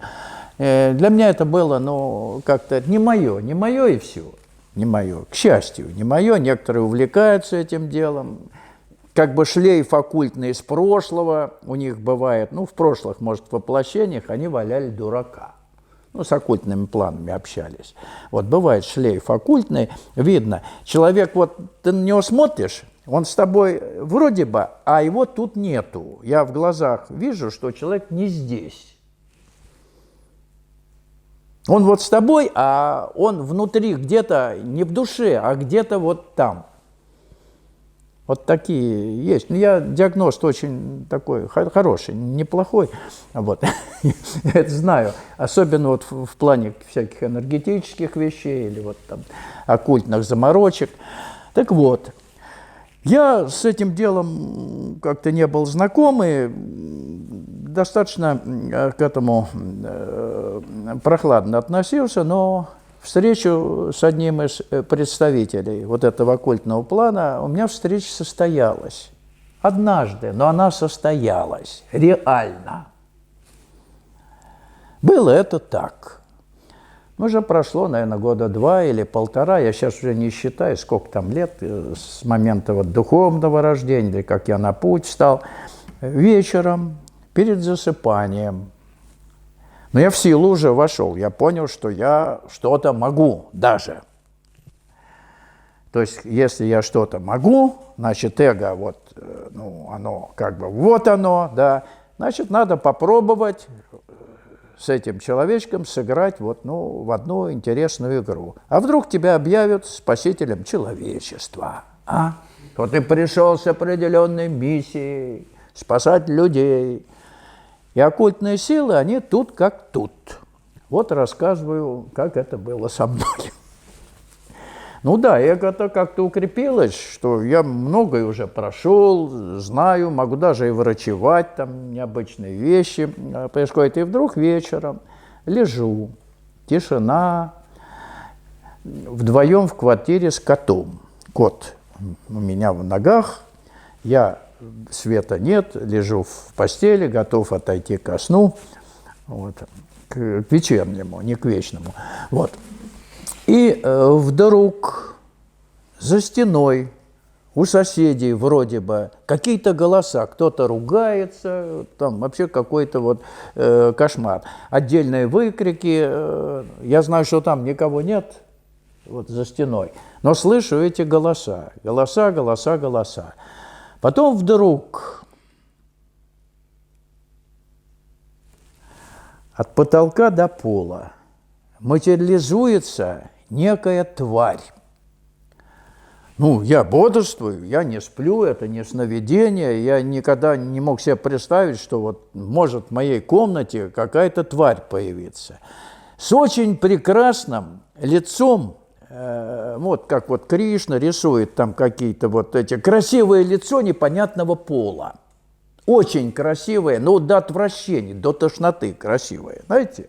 Вот рисуют такие тошнотворно красивые физиономии, восточные. Вот. Причем в длинных одеждах это, вот от потолка до пола. Длинные одежды, скрывающие вообще какие-то половые признаки и все. Просто вот, ну, отвратительно красивое существо. Я, памятуя сказанное в свое время Шри Аурабинда, что если какая-то тварь вам явится, не вступайте в контакт. Никак. То есть сохраняйте спокойствие, и никаких вот признаков вот контакта, не надо ничего делать. Как только вы вступите в контакт, вас прихватят. То есть я вам на будущее говорю, вдруг вы встретитесь. Это не обязательно, но я просто говорю, что я проходил через это, ну, наверное, тоже интересная вещь, которую необходимо знать. И начинающим, и тем, кто уже вроде как состоялся, вроде как. Потому что я всегда говорю, пока не сделано все, не сделано ничего. Только при оставлении физического тела станет понятно, чего вы добились вообще в этой работе. Понятно, наверное, да? Ну, финально.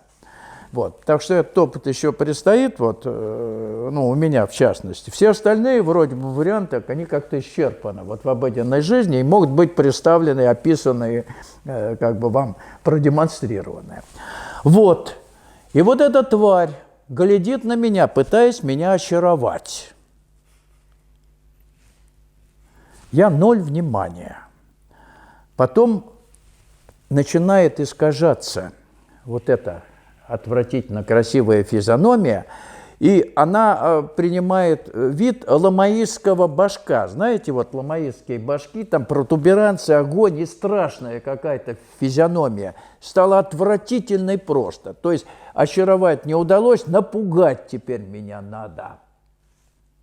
Это все реально. Я вот здесь. Кот спокойно. Меня все спрашивают, а что с котом был? Да он лежал и лежит.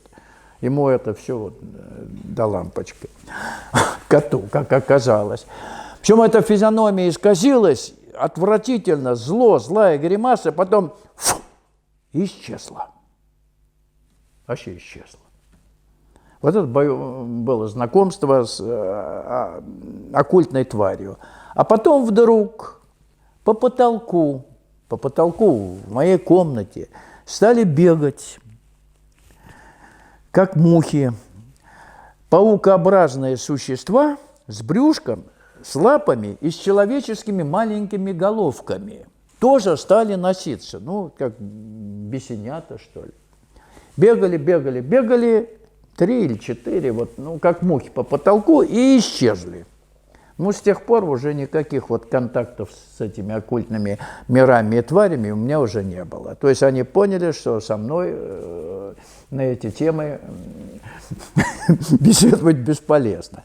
Так вот, я потом прочитал в «Розе мира» у Андреева, что, говорит, живут в домах, как мухи, вот этих самые существа, бегают по потолку. Вот они у меня бегали, эти существа. Я потом у Андреева в «Розе мира» увидел. Ну, как эти бесенята, что ли. Представляете? Вот я познакомился коротко, в течение, там, может, минут 20 с этим планом. Все, тема была закрыта. Так что, если вам вдруг доведется, внимания не обращайте, вообще никакого, улыбнитесь и скажите: «О, Господи, я тебя забыл, что это твари сюда появились?» И все. При забвении Господа они придут. Вот такие были интересные на этот счет моменты. Ну, с некоторых пор, вообще шум или фон, вначале звенящий, потом общий фон. Я в этом фоне, в общем, постоянно живу.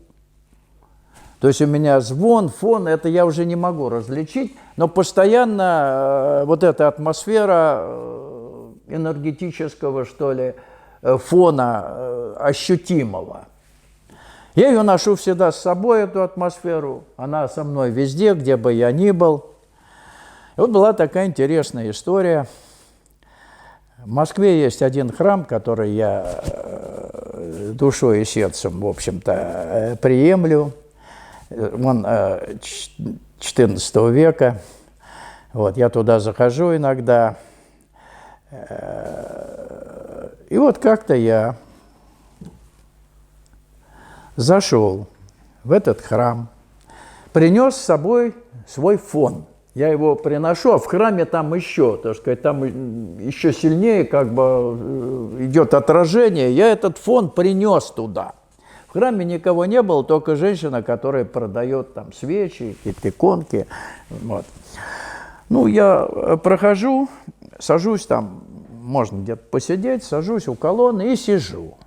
Потом женщина ко мне подходит и говорит: «Прошу вас, не свистите».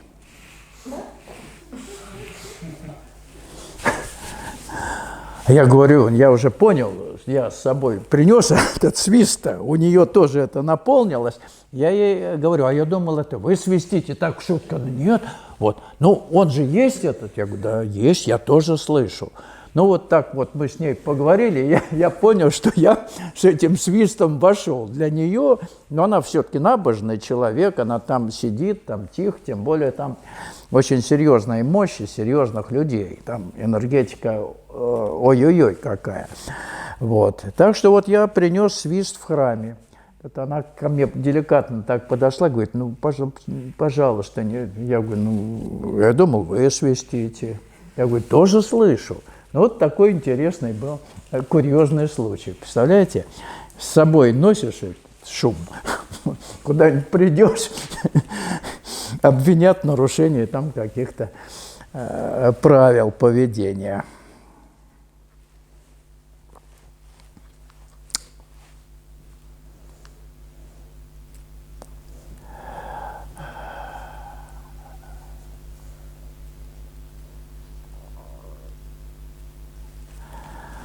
Ну, что касается ощущения вот излучений благодати от мощей святых, я тоже на эту тему как-то не заморачивался, но со временем я стал понимать, что вообще это действительно удивительный феномен.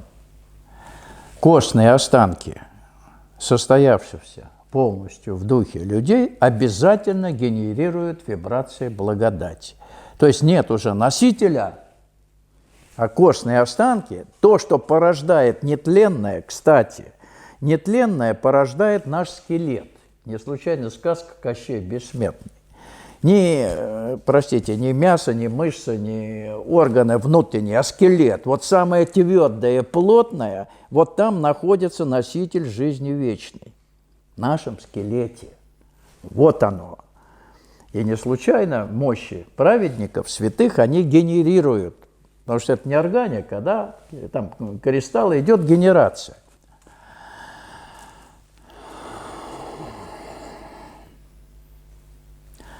У меня было переживание одно, разовое, но очень подходящее вот под то, что я сейчас вам говорю. Я проснулся ночью и ощущал себя всеми косточками скелета. Я скелет, вот, ну, я анатомию хорошо знаю, сколько там чего состоит, сколько всяких костей. Я проснулся, я скелет. Вот просто скелет в ощущении. То есть нет тела, а есть только скелет. То есть, по сути, наверное, вот в эту ночь как бы состоялось полное, что ли, прикосновение вот той силы, которая в меня входила и выполняла какую-то работу, уже к этой плотно-материальной структуре. То есть началась работа по трансформации или наработке в костных структурах вот той вибрационной структуры, которую Спаситель назвал, ну, жизнью вечной. То есть она должна проявить себя, она должна быть обретена под воздействием той энергии, которая на самом деле на субтончайшем уровне вот эти операции выполняет.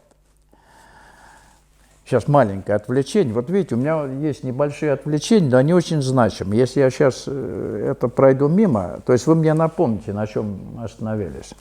На вибрациях, которые генерируют кости там, святых праведников. Я держал в руках вот буквально череп настоящего святого. Просто вот держал в руках, это совершенно фантастическое вот ощущение, вот оно, в руках непосредственно, потому что он был на реставрации, там облик его реставрировали. Мой товарищ отдел, Сережа Никитин, вот, который по черепам восстанавливает там и царскую семью, все это было им сделано. 100% даже вот по черепам было понятно, без всякой генетики, кто есть кто вот из царской семьи. Вот. У меня диссертация была по давности наступления смерти. Один из методов был, который я использовал, это эмиссионный спектральный анализ. Сжигаются кусочки там, да, ткани, и потом смотрят, там, какие элементы присутствуют. Я говорю, давай это самое, спалим кусочек кости-то, поглядим. Сделали. Вот я по цинковой белила не буду говорить. Не надо? Но цинка много было. Значит, цинк зашкаливал и стронций. Уже какой стронций? Это при радиации. Стронций. При радиации. Значит, это энергия, тончайшая радиационная энергия, тоньше, чем вот эта грубая радиация у святого. Очень тонкая энергия. Можете себе представить? Там же, в этом захоронении, не святые, явно, потому что это позднее более захоронение, там подхоронили, потому что кто-то был раньше. Ничего подобного нету. Только вот у этих двух, которые явно святые, вот по-настоящему, стронцы. Это так я говорю о материалистических как бы, вот, фактах того, что выделяется тончайшая лучевая энергия. Она трансформирует вообще нас. Это не просто какие-то фантазии. Вы понимаете? То есть это поток, в котором присутствует вот та самая тончайшая составляющая, трансформирующая, которая называется трансмутация. В позитивном плане это эволюционная энергия, которая меняет мир. И мы ей открываемся, намеренно даем ей возможность нас переформировать в угодном ей направлении, не мешая ей работать. Вот тогда мы действительно носители того, что нас в будущее, в общем-то, можно... Носители того, что можем с собой взять в будущее, после оставления тела. А то все как-то, да, но вот оставить тело. Мы свой конец только представляем, как оставить тело, и все, вот, а что дальше? То есть, кроме могилы, мы ничего, так сказать, в конце не представляем. В основном люди вот этим и занимаются. Иных представлений о возможности что-то в этой жизни, при жизни изменить и достичь чего-то интересного и достойного у них нету. Тем более сейчас. Сейчас всех погружают в виртуальные миры, в компьютер. Там смерти нету. Там вообще вопрос жизни и смерти в виртуальных мирах снимается, его нет. Понятно? Поэтому люди чувствуют себя свободно. Они абсолютно свободны в смертной жизни, в виртуальном мире. И даже не спохватятся, когда их Кондратий хватит, и где они окажутся.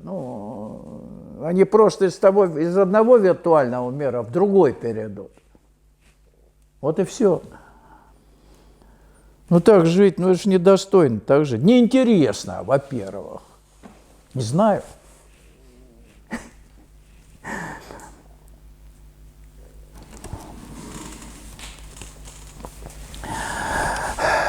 Впервые я по-настоящему вот эту благодатную мощь ощутил, когда мы были в Пензе. Пенза, да, Маш? Или Пермь? Я путаю. В Пензе, да. Были в Пензе, и нас привезли в небольшую церквушку, Оленькова, по-моему, там место, деревенька, и там местно чтимый святой захоронен, моего мощи, этого местно чтимого святого. Он был праведник там великий, он не так давно скончался, где-то, может быть, в начале 20 века, совсем вот недавний.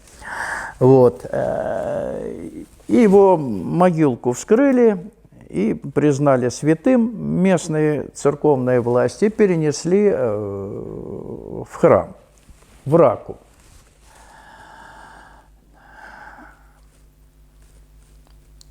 Я вхожу в храм.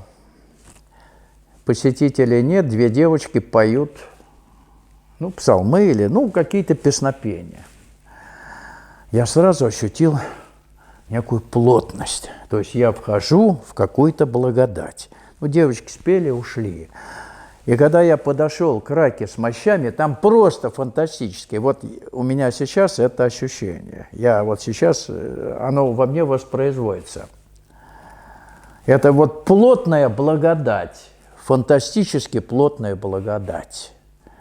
Вот там хотелось быть, стоять, тебя начинает качать по-крупному, большая волна идет от макушки до ног, вот такая крупная большая волна. Это я впервые ощутил истечение благодати по-настоящему, у раки по-настоящему святого. Потом, когда мы не так давно были у Александра Светского, вообще, это фантастическая история о Светском, знаете, да? Фильм посмотрите об Александре Светском. Он вообще сохранился просто целиком, в объеме и вообще все, как будто живой, вот оно. Только что отошел в мир иной, вот он. А это 16 век. Сколько лет прошло? И вот когда мы посетили монастырь Светский, я тоже вхожу в храм. Вначале там, обычный храм, и ничего там такого, чтобы я ощутил, не было. Обычный просто храм. А там предел небольшой. Вот в этом небольшом пределе стояла рака с мощами Александра Светского. Я говорю, только я вошел в этот предел, от основного храма, вот дверка, и идет предел. Там стоит рака. Там фантастическая плотность благодати. Вот просто плотная благодать, я по плотности энергии ощущаю. Благодать – это высокого качества энергия. Высокого качества энергии всегда плотная. Она не легкая, она плотная, но благодатная. Понятно? Мы-то думаем, плотное плохо, должно быть легким. Нет. Благодать, она плотная. Она не может быть такой расплывчатая. Достаточно плотная вещь. У Серафима Саровского то же самое. в монастыре Санаксарском. Старцы похоронены вдоль стены, там 16 век, 17 век. Вот у 5 могил я остановился. Там сотни могил, потому что из-под земли идет благодать. То есть это не назначенные церковью святыми, а просто настоящие святые, которые вот генерируют эту благодать. Так что себя сжигать не позволяйте. Вдруг вы, а то от пепла-то вряд ли что будет. Поэтому лучше по православному обычаю. Вы поняли, да? Это на всякий случай. Вдруг наработаете, что надо, тогда и вы оставили тело-то, да? А оно продолжает еще работать на эволюцию. Поняли? Это на самом деле так. От Серафима Саровского я побывал на одном интересном месте. Одно интересное место – это место его первого захоронения. Его захоронили, потом его извлекли, потом поместили там в храм, когда царь приезжал, Николай II с супругой. Вот. Так вот, место его первого захоронения, склеп, его восстановили сейчас, этот склеп. Вот где он был захоронен. И мы были в Сарове, в этом закрытом городе. Там вообще много чудес было, я не буду о них рассказывать. Это отдельная история. Комары супраментальные, которые меня облепили, но ни одного укуса не было. Вы представляете? Облепили все, но ни одного укуса. Супраментальные, я их называю. Комары от Серафима Саровского, наверное, они, там генетически, они не модифицировались, они с тех самых времен. Они же не перелетали там куда-нибудь в Африку, они там и жили. Вот. Так вот, вот этот склеп, где он был захоронен. Мы были в храме, и женщина, мы с Марьей Павловной были, женщина, которая в храме там ходила, свечи, нагар снимала, она говорит: а не хотите ли вы вот в эту часовенку, где это самое место упокоения было Серафима Саровского, возьмите ключик. Мы не просили ничего, мне дают этот ключик. Говорит: вы откроете, потом закройтесь и там побудьте, а потом ключик вернете мне. Непонятно почему, но вот как-то мы внушили с Машей доверие этой женщине. Я вошел туда, спускаемся туда. Там просто, там нет Серафима Саровского, там песчаная почва, а песок – это кристаллы.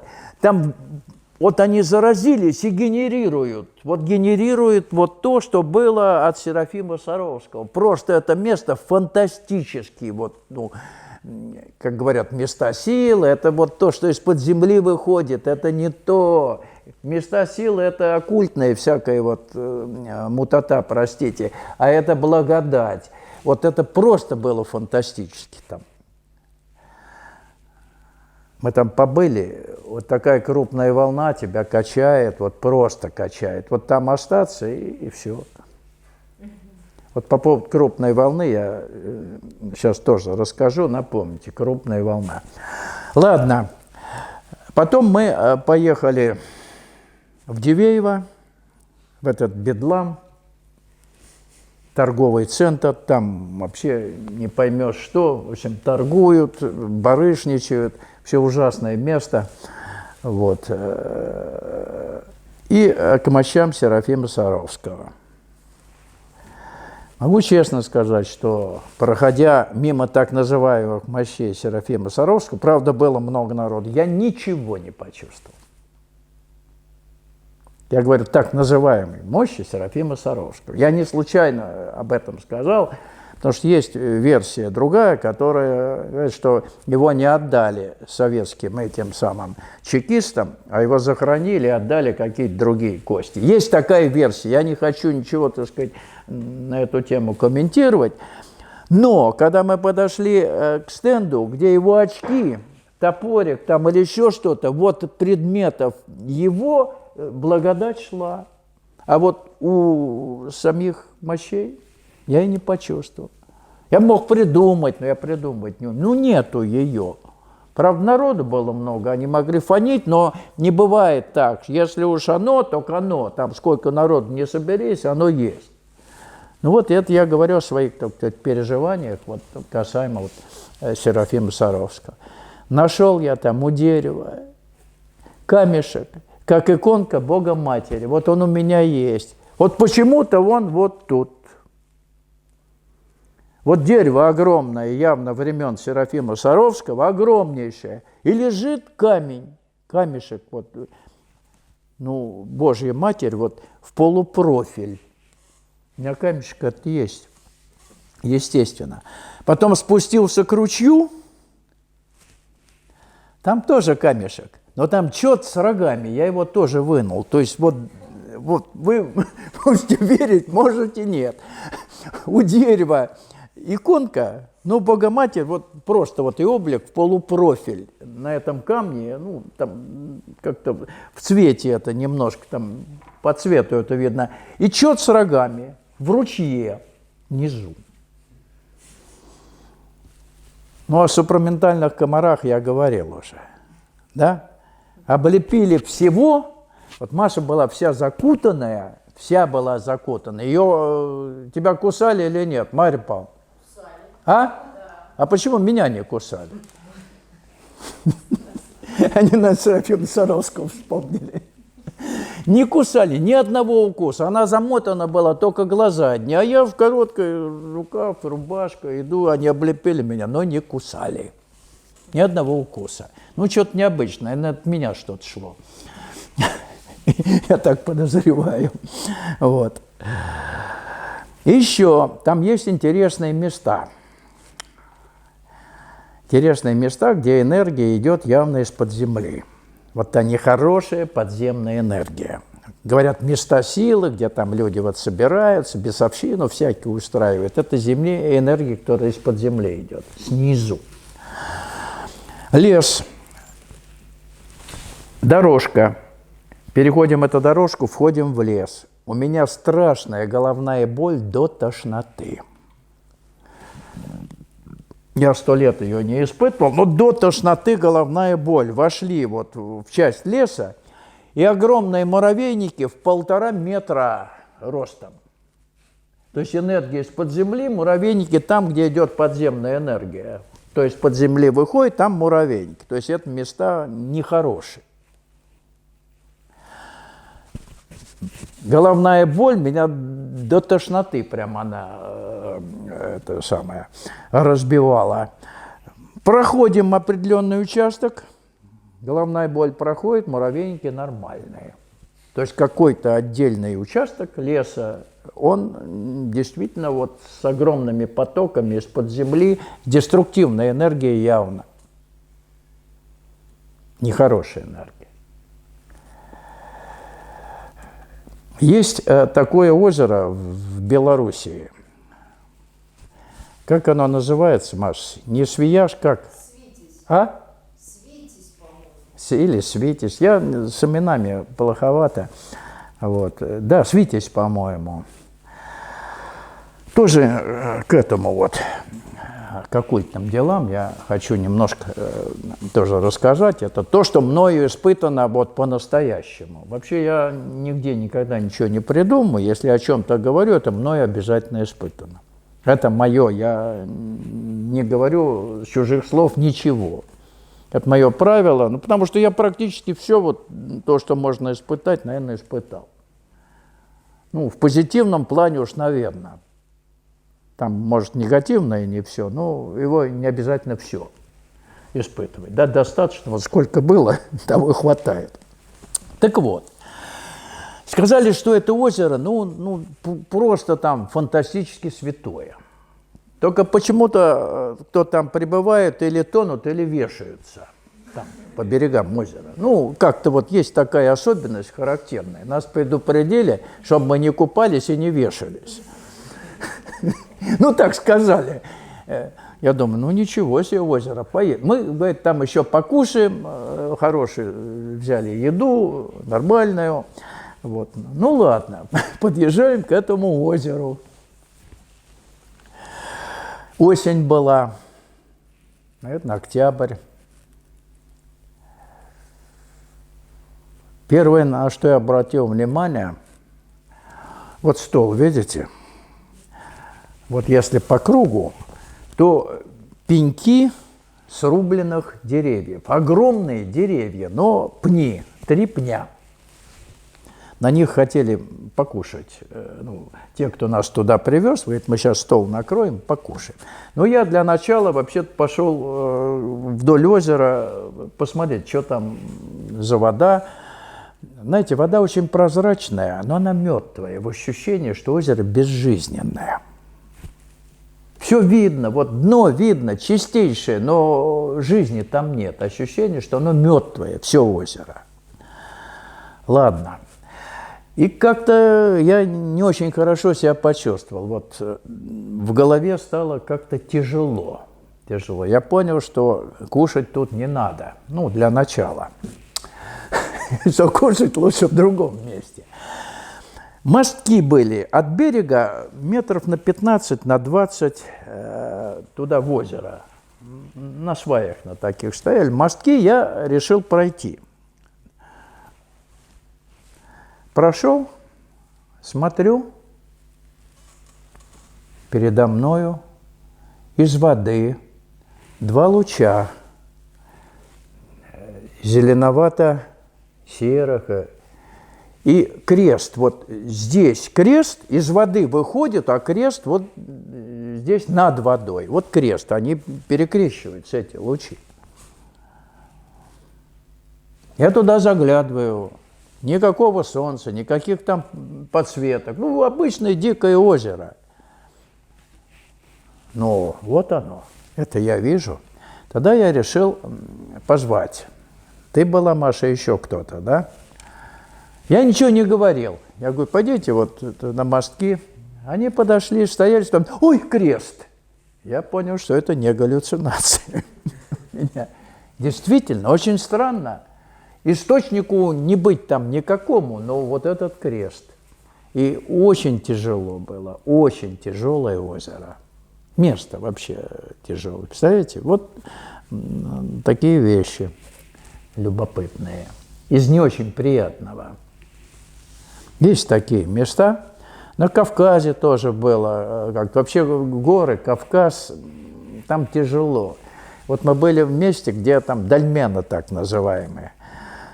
Я фотографировал, вот у меня фотоаппарат очень интересный. Когда я фотографирую, там дымы появляются, там, где не совсем хорошо.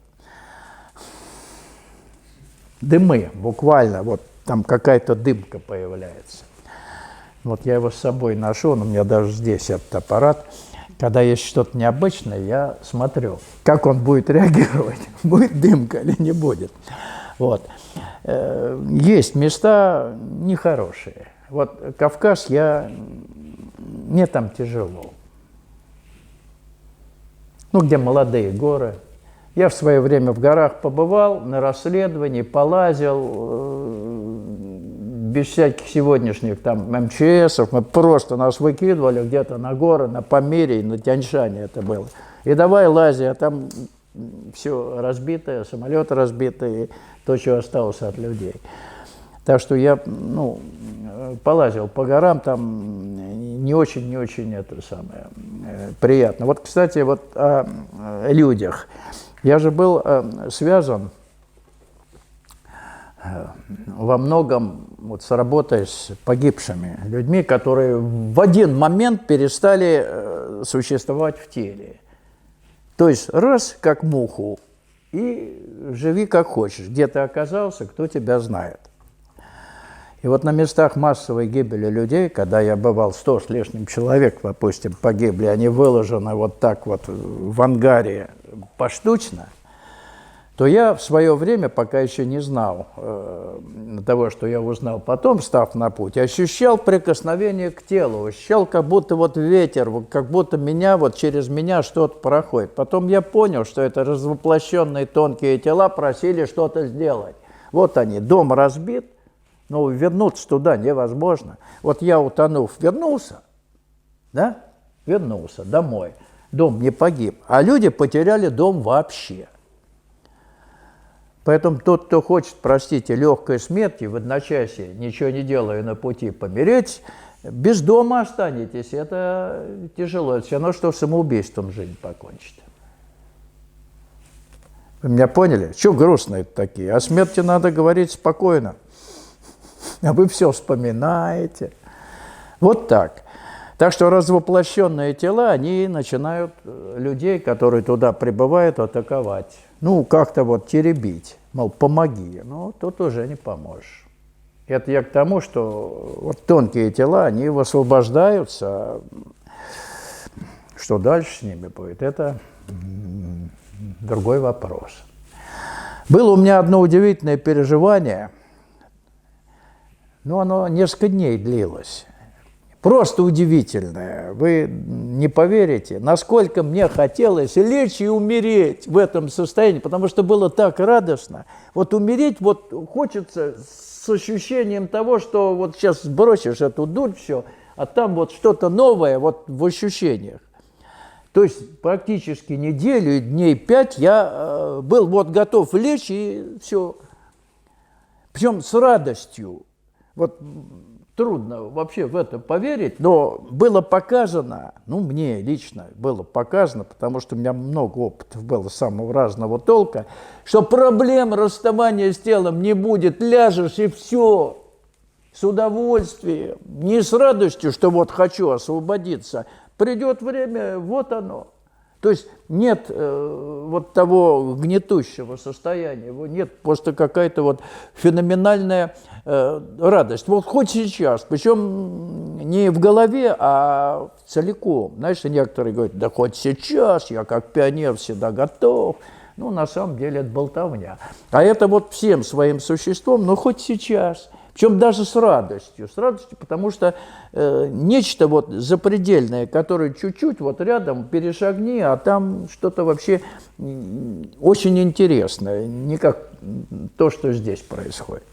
Вот такое было интересное переживание. Не так давно причем, ну что вы, не так давно, ну год-полтора, наверное, там назад. Ну как-то вот легко и просто. Это, так это, вот сейчас, вот прямо сейчас, вот диванчик, ложись и... Но нет, вот не дали. Повремените решили.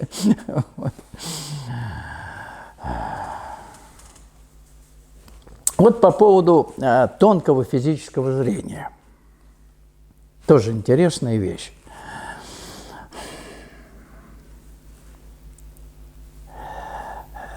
Как-то практически в самом начале работы на пути я вижу экран, белый экран, глаза закрыты, потом открыто, но все равно экран, вечером, экран.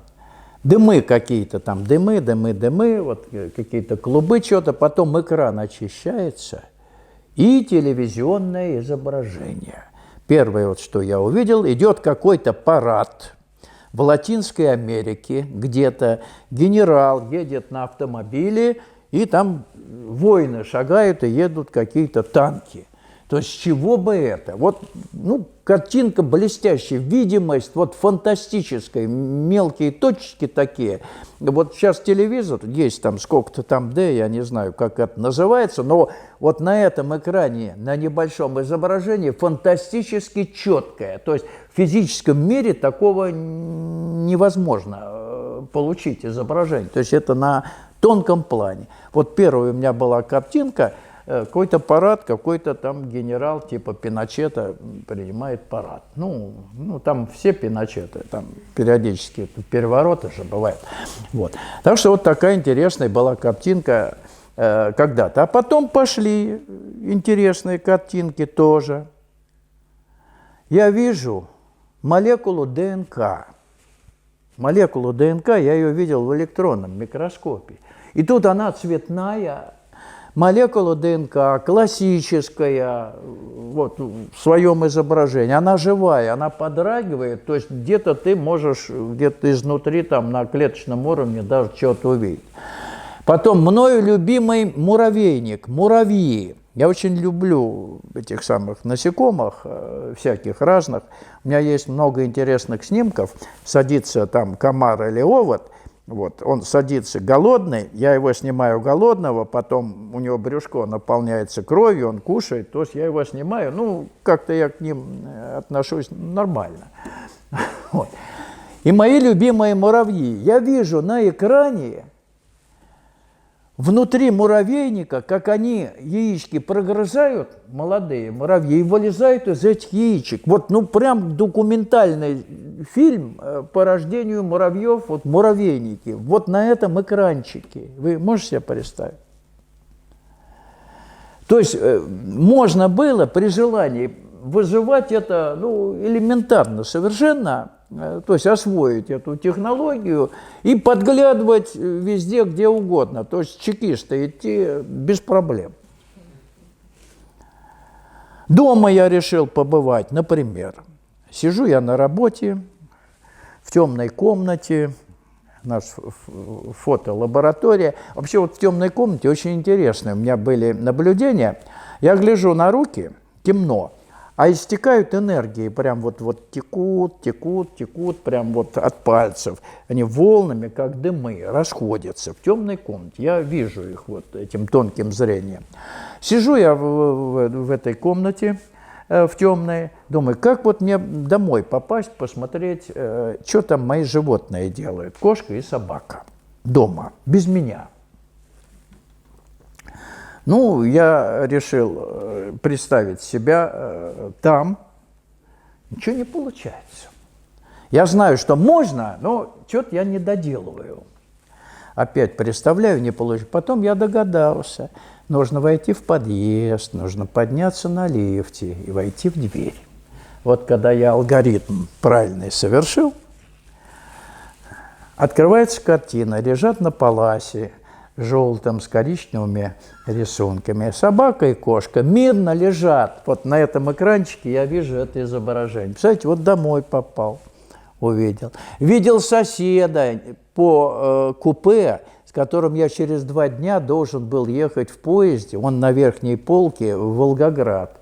Я увидел этого человека за 2 дня. Потом я вхожу в поезд, а он там сидит. То есть вот такие необычные, маленькие вот штучки, но они действительно имеют место быть. Представляете?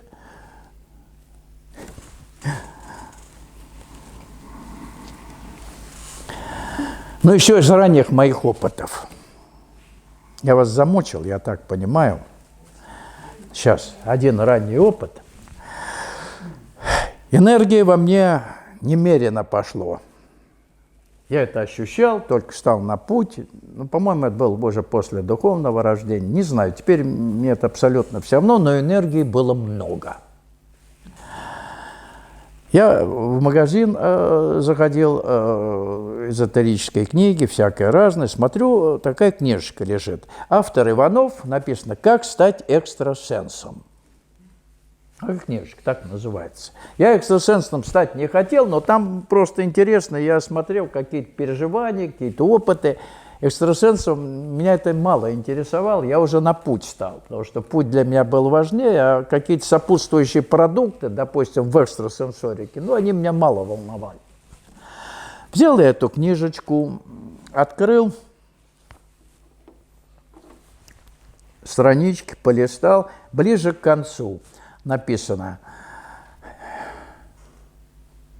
«Психическое дыхание йогов». И как его реализовать. Но предварительно написано, лет через 10-15 ступенчатого занятия йогой вы сможете это сделать. Ну, лет через 10-15. Я только стал на путь, там, ну, где-то, может, полгода. Вот. Но решил попробовать по рекомендациям, которые в этой книжечке написаны были. Надо было лечь на пол. Я сейчас могу повторить, но не буду ложиться на пол. Я шучу, конечно. Тогда это было, ну, просто интересно. Я должен был немножко раскинуть руки, лечь там полукрестом и представить, что в меня входит энергия и выходит, входит и выходит. Ну, с первого раза не получилось, ну, я представил, но еще не получил. Второй раз сразу же, минут через 5, через 7, опять лег. Я, ну, должно же получиться. Что я буду 15 лет ждать там занятия йогой какой-нибудь обременительной, чтобы потом вот этот феномен получить. И я лег.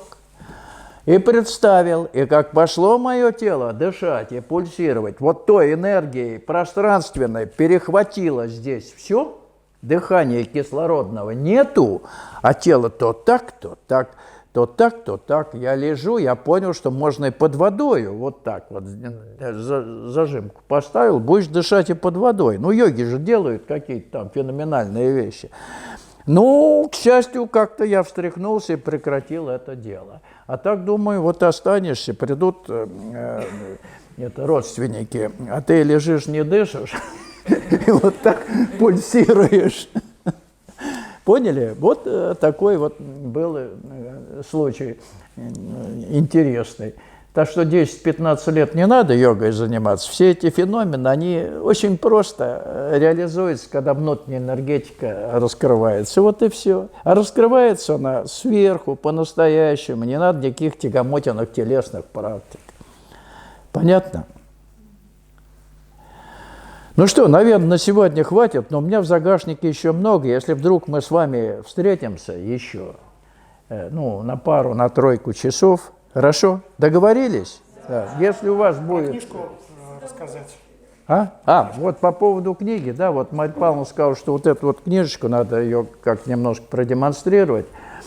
Эта книга недавно мною написана, здесь и советский период истории с новых позиций изложен. Да, это предисловие к моей третьей книге по истории, 2 книги я написал, Рюриковичи, потом Романовы, 2 книга вышли, а советский период у меня в загашнике. Материалов полно, но я пока не буду заниматься другими делами. Но предисловие к советскому периоду здесь есть. Здесь есть определение психогенетики и вообще то, что определяет отношения людей между собой, государств, народов. Это тоже принципиально новые вещи. Законы духовной эволюции. То, что касается главного, вот работы на пути, здесь тоже есть в 3-й части. То, что требуется на сегодня, что очень актуально для того, чтобы внести корректировку в вашу работу, коль вы ее начали, есть очень, так сказать, проблемные места, где точно надо как-то внимание свое сосредоточить. Вот в этой книге это есть. Это то, что насущно на сегодня, вот, что требуется на сегодня. И здесь, надо сказать, есть тесты, то есть тестовые вещи, которые позволяют вам как бы себя протестировать, все ваши достижения, что ли, в работе на пути. Если вы считаете, что вы продвинулись, либо наоборот не продвинулись, вот здесь есть своеобразная форма тестирования. Если хотите, я сейчас коротко, вот бегом просто прочитаю. Ладно, бегом, это в заключении. Вот. Вообще основной критерий вашего продвижения по пути – это не духовное рождение, это не выход там в нирвану, это не обретение там энергетической прозрачности, это уже детали, которые связаны с психофизикой, а изменение вашего сознания в целом, как оно меняется, ваше сознание, в глобальном плане, вы понимаете?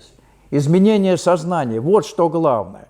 Вы можете профукать духовное рождение, можете во сне родиться и думать, что вы не родились, на самом деле это прошло незаметно. Еще кое-что пропустить, но самый главный критерий – это изменение сознания. Вот я немножко прочитаю, да, на эту тему. Первое, здесь без номеров, но вас никто и ничто не может расстроить. Нормально? Вообще никто и ничто, А у вас чуть-чуть вот зачесалось где-то? Нет, я вам... Кое-что, может быть, у вас есть. Второе. Вы никогда никуда не торопитесь, даже на работу. Нормально? Вы никому не испытываете неприязни.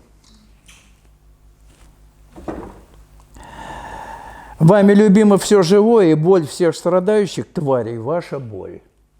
То есть вы объединяетесь с миром, с природным. То есть вы часть его. Это хороший признак того, что вы отождествляетесь со всем сущим. Оно болезненное, оно как бы не очень светлое, вот кругом.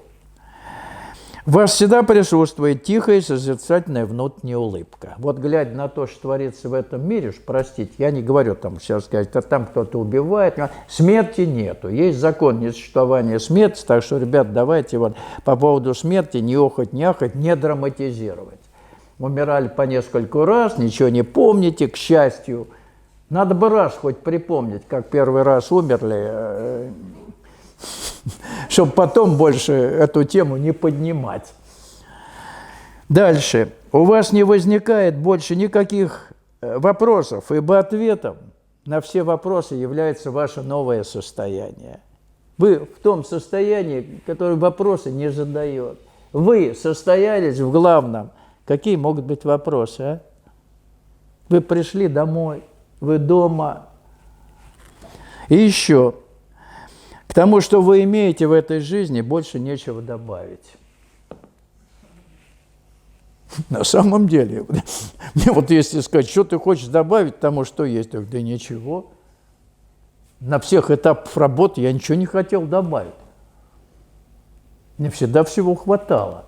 И в духовном плане, некоторые говорят, да я вот в духовном плане хочу, чтобы... Неважно, в каком плане. Вот. Значит, у вас есть нечто, что от эго исходит. Да вот хочу вот это, хочу то. Как только захотел, ничего не будет. Это вот критерии. А еще есть критерии пребывания в божественном. Здесь они тоже есть, это психофизические больше критерии. Ну, зачитать быстро. В состоянии полной энергетической прозрачности, это как бы финальная стадия нашей работы, вы ощущаете себя как бы растекшимся в пространстве, везде и нигде. И это не вызывает у вас никаких беспокойств. Вы везде и нигде. Вот это ощущение, фантастическое. Вы везде и нигде. И это так хорошо, представляете? Второе. В вас неизменно присутствует тонкая вибрационная благодать. То есть радость просто жизни, ее у вас уже отнять нельзя. Она везде, она всегда с вами. Далее. Звенящая фоновая тишина в уме, особенно заметная в состоянии физического покоя. Вот она. Это тишина, а вы еще и везде, и нигде. Далее, у вас есть правильные ответы на все вопросы, которые может задать человек. У вас ответы на все вопросы, которые вам может задать человек. Любой. Ответы есть в вас. То есть вы в состоянии ответить на любой вопрос.